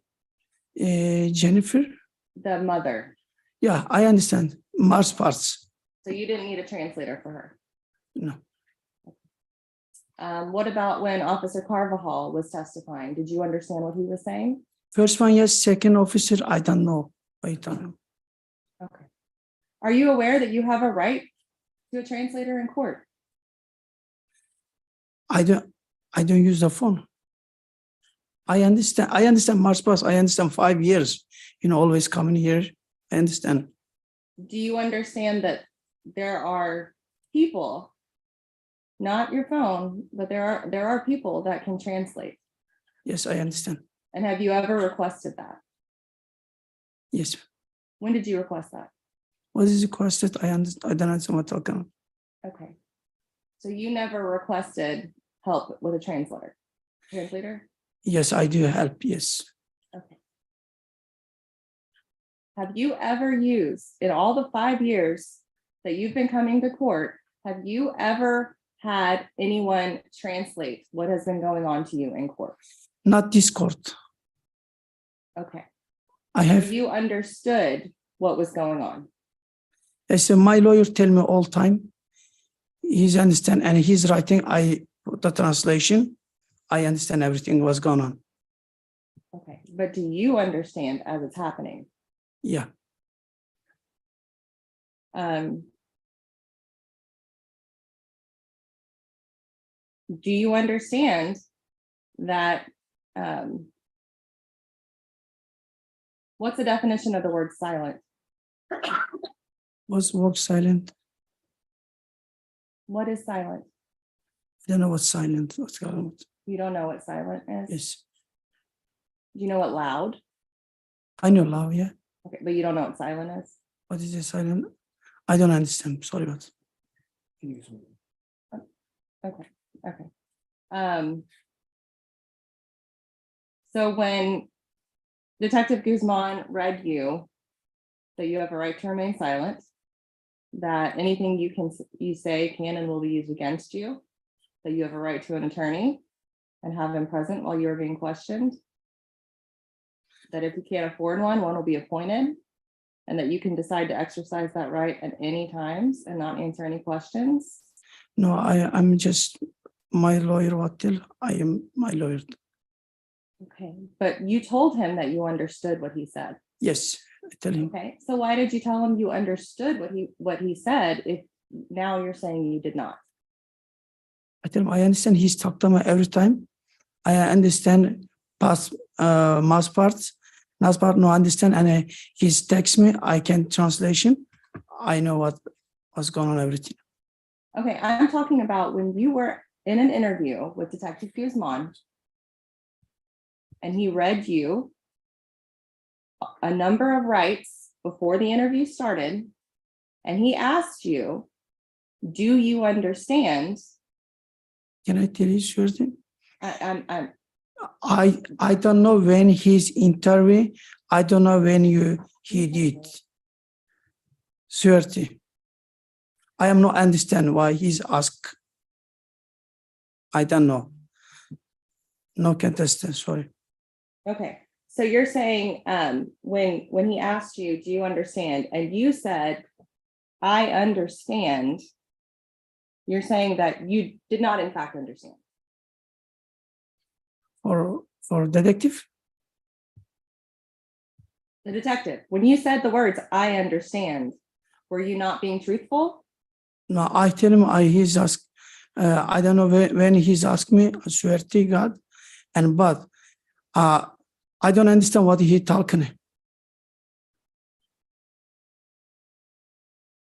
Your Honor, for purposes of this hearing, read off for State's Exhibit, what is it? Number 9, which is the interview. Right. If I get- For purposes of this hearing only, defense, if I can see State's Exhibit number 9, any objections, defense, for purposes of this hearing? Not for the purpose of this hearing.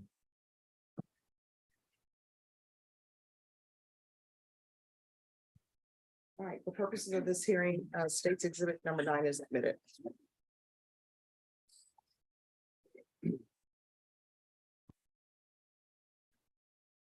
And Your Honor, I would really just direct you to the very first.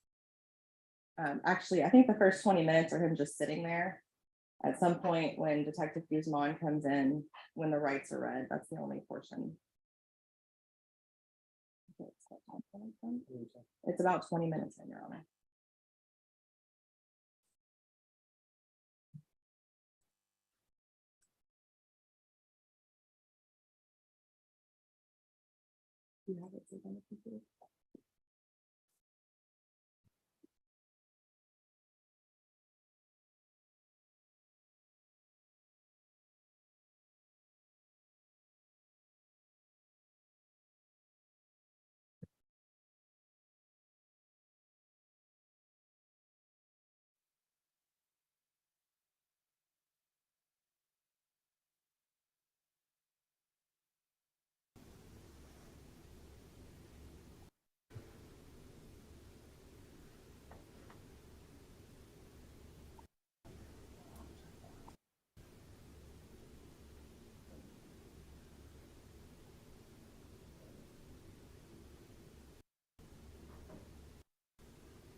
And at what point is the officer in the room, please? Oh, 47. I'm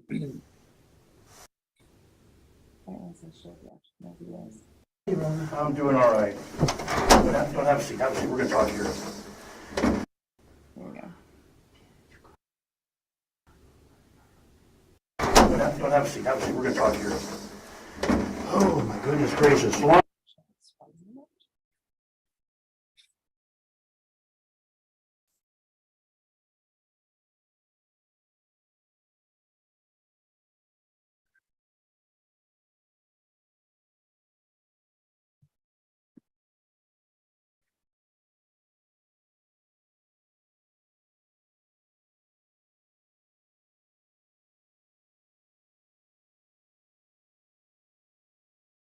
Second, because there's an audio issue. Yes. Fire. Yes, sir. Oh, okay, so your last name is Gunir. Gunnar, yes.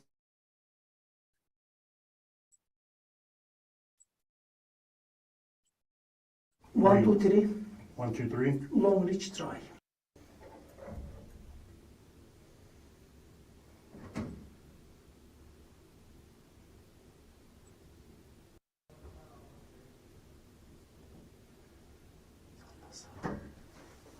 Is the audio on?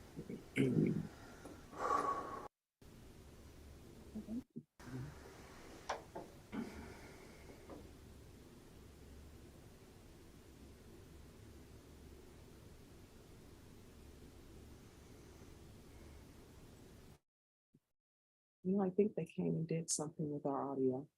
I don't know why tech. We can put it Counts on, down. on our laptop for you, Judge. All right. Just 1 second. All right, just pause 1 second. State, how many more witnesses do you have left in the trial, please? Guzman is our last one. However, there's another issue after this one that we would need to take up too. That came to light right before this hearing. You could actually bring it up when we're figuring this one. All right, Deputy Laura, if you'll let the jurors know that they're to be back tomorrow at 1. Any objections to the court excusing the jurors? No, Your Honor. No objection. No. All right, 1. All right, you may be seated.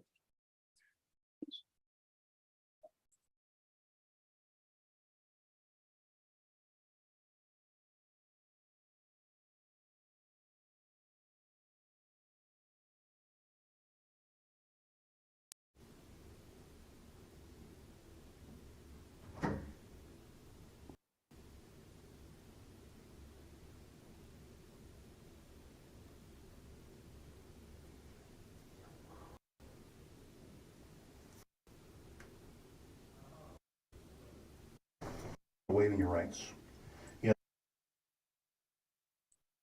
Yes, the audio is not playing. It appears that it has been disabled God. when IT came down. Yeah, we can- there we go. Judge, I can just play it on my, All right, if you. yeah, well, for the record, we'll play the one that's actually.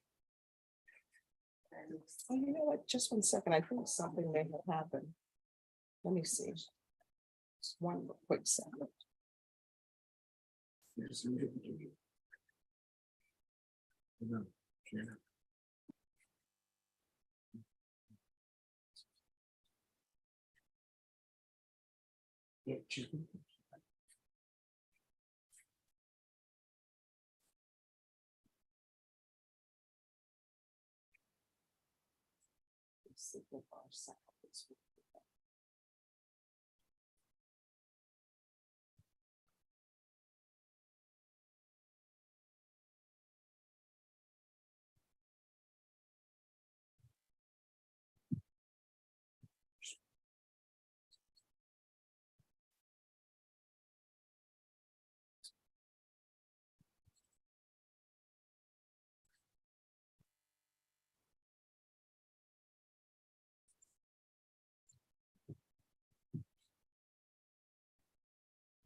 Now the disc is not being read. Here you are. And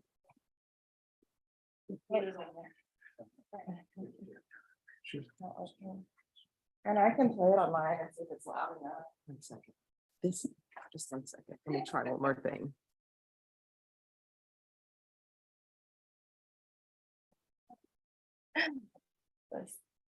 Because now. Okay.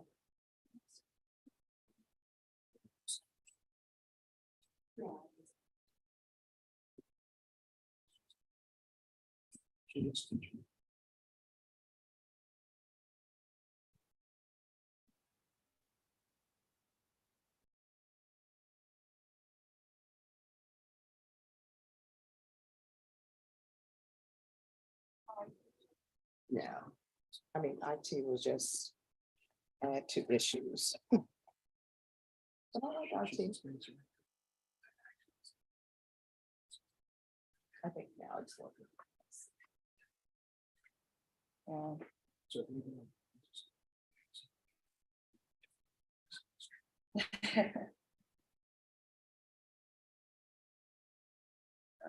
Headache from that damn projector.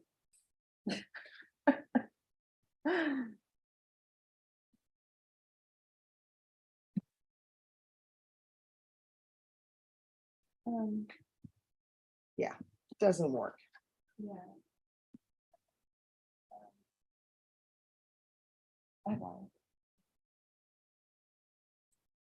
I think it's this disk driver. State Yes. Okay. doesn't work.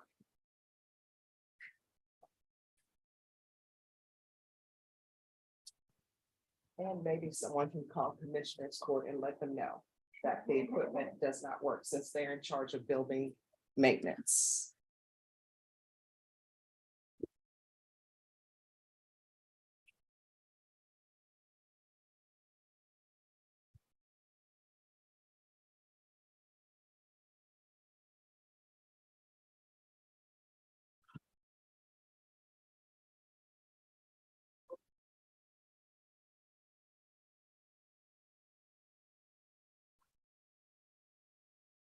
And also,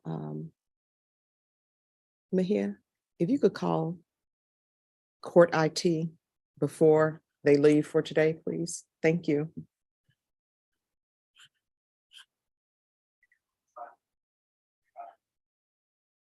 There you go. Thank you. Yes, I can hear it and I can see it.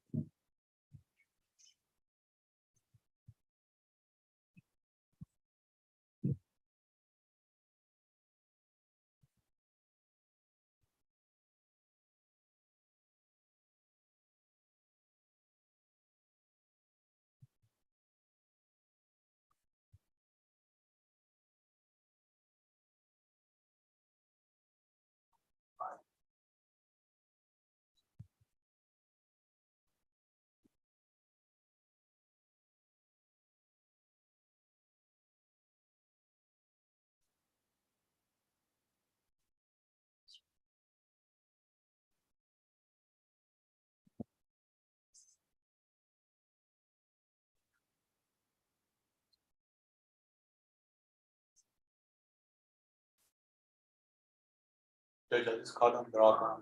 They'll come back in the morning.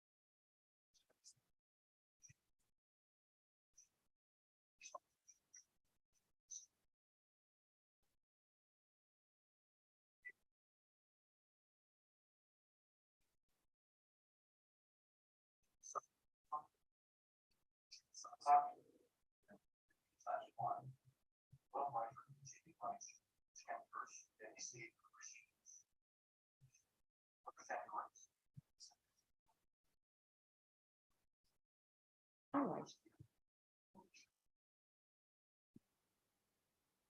All right, thank you. All right, so the court has heard states exhibit number 9, is that correct? Yes.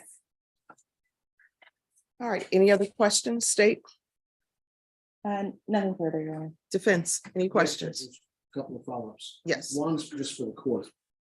Kadir, Yes, have I been in contact with a Houston attorney that speaks Turkish? Has somebody you know from Yes. Houston, yes, have they explained after you met me the legal terminology to you? yes, sir. Tell the judge what waiver of your rights means. Tell the judge what waiver of your rights means. Tell Yes, her. sir. Ms. Judge, it happened after I have my friend, Anthony, lawyer, and a translation, talked to my lawyer, and everything, paperwork, whatever, everything explained for me too. And do you know what the definition of waiver of rights? Yes, sir. What is that? Favor rights, Yes. you tell everything what's going on, everything tell me, and what you happen, explain everything for me. No further questions, Jimmy. All right, any other questions? No, Your Honor. All right, thank you. You may step down. All right, is there any other evidence with regards to this hearing? No, you're. No, Your Honor. All right. With regards to State's Exhibit number 9, the court has heard testimony, and State's Exhibit number 9 will be admitted. And there's another issue. Yes, Your Honor. If only as it relates to the first officer that was up on the stand, Judge, we probably just want to recall him very, very briefly on the issue of the memorandum of disclosure, which we did not receive until he actually testified. So we would only ask him to be recalled first thing tomorrow at 1 o'clock. And we will, He's here. I had him brought back. but we need him in front of the jury, obviously, tomorrow then, so that we can then Can introduce we, I would ask for a ruling from the court as to whether it's something that can even go in front of the jury. All right, let's bring the witness in. And what does this matter? Because the court is unaware of what He was. the disclosure is, because I have not received anything with regards to disclosure. Carvajal. Okay. He was recently suspended. It appears because he violated a disciplinary rule and used. All right, so if someone wants me to Can we see what, present the? I can. Yeah. And Judge, again. does anybody want to, wait, does anybody want to mark that so the record will know what it is? No, this is the other one. This is Can we mark Guzman. the defense exhibit Didn't number we 10? mark Defense exhibit number 10? Yeah. That's fine. So that's. We can mark it as defense exhibit number 10, please.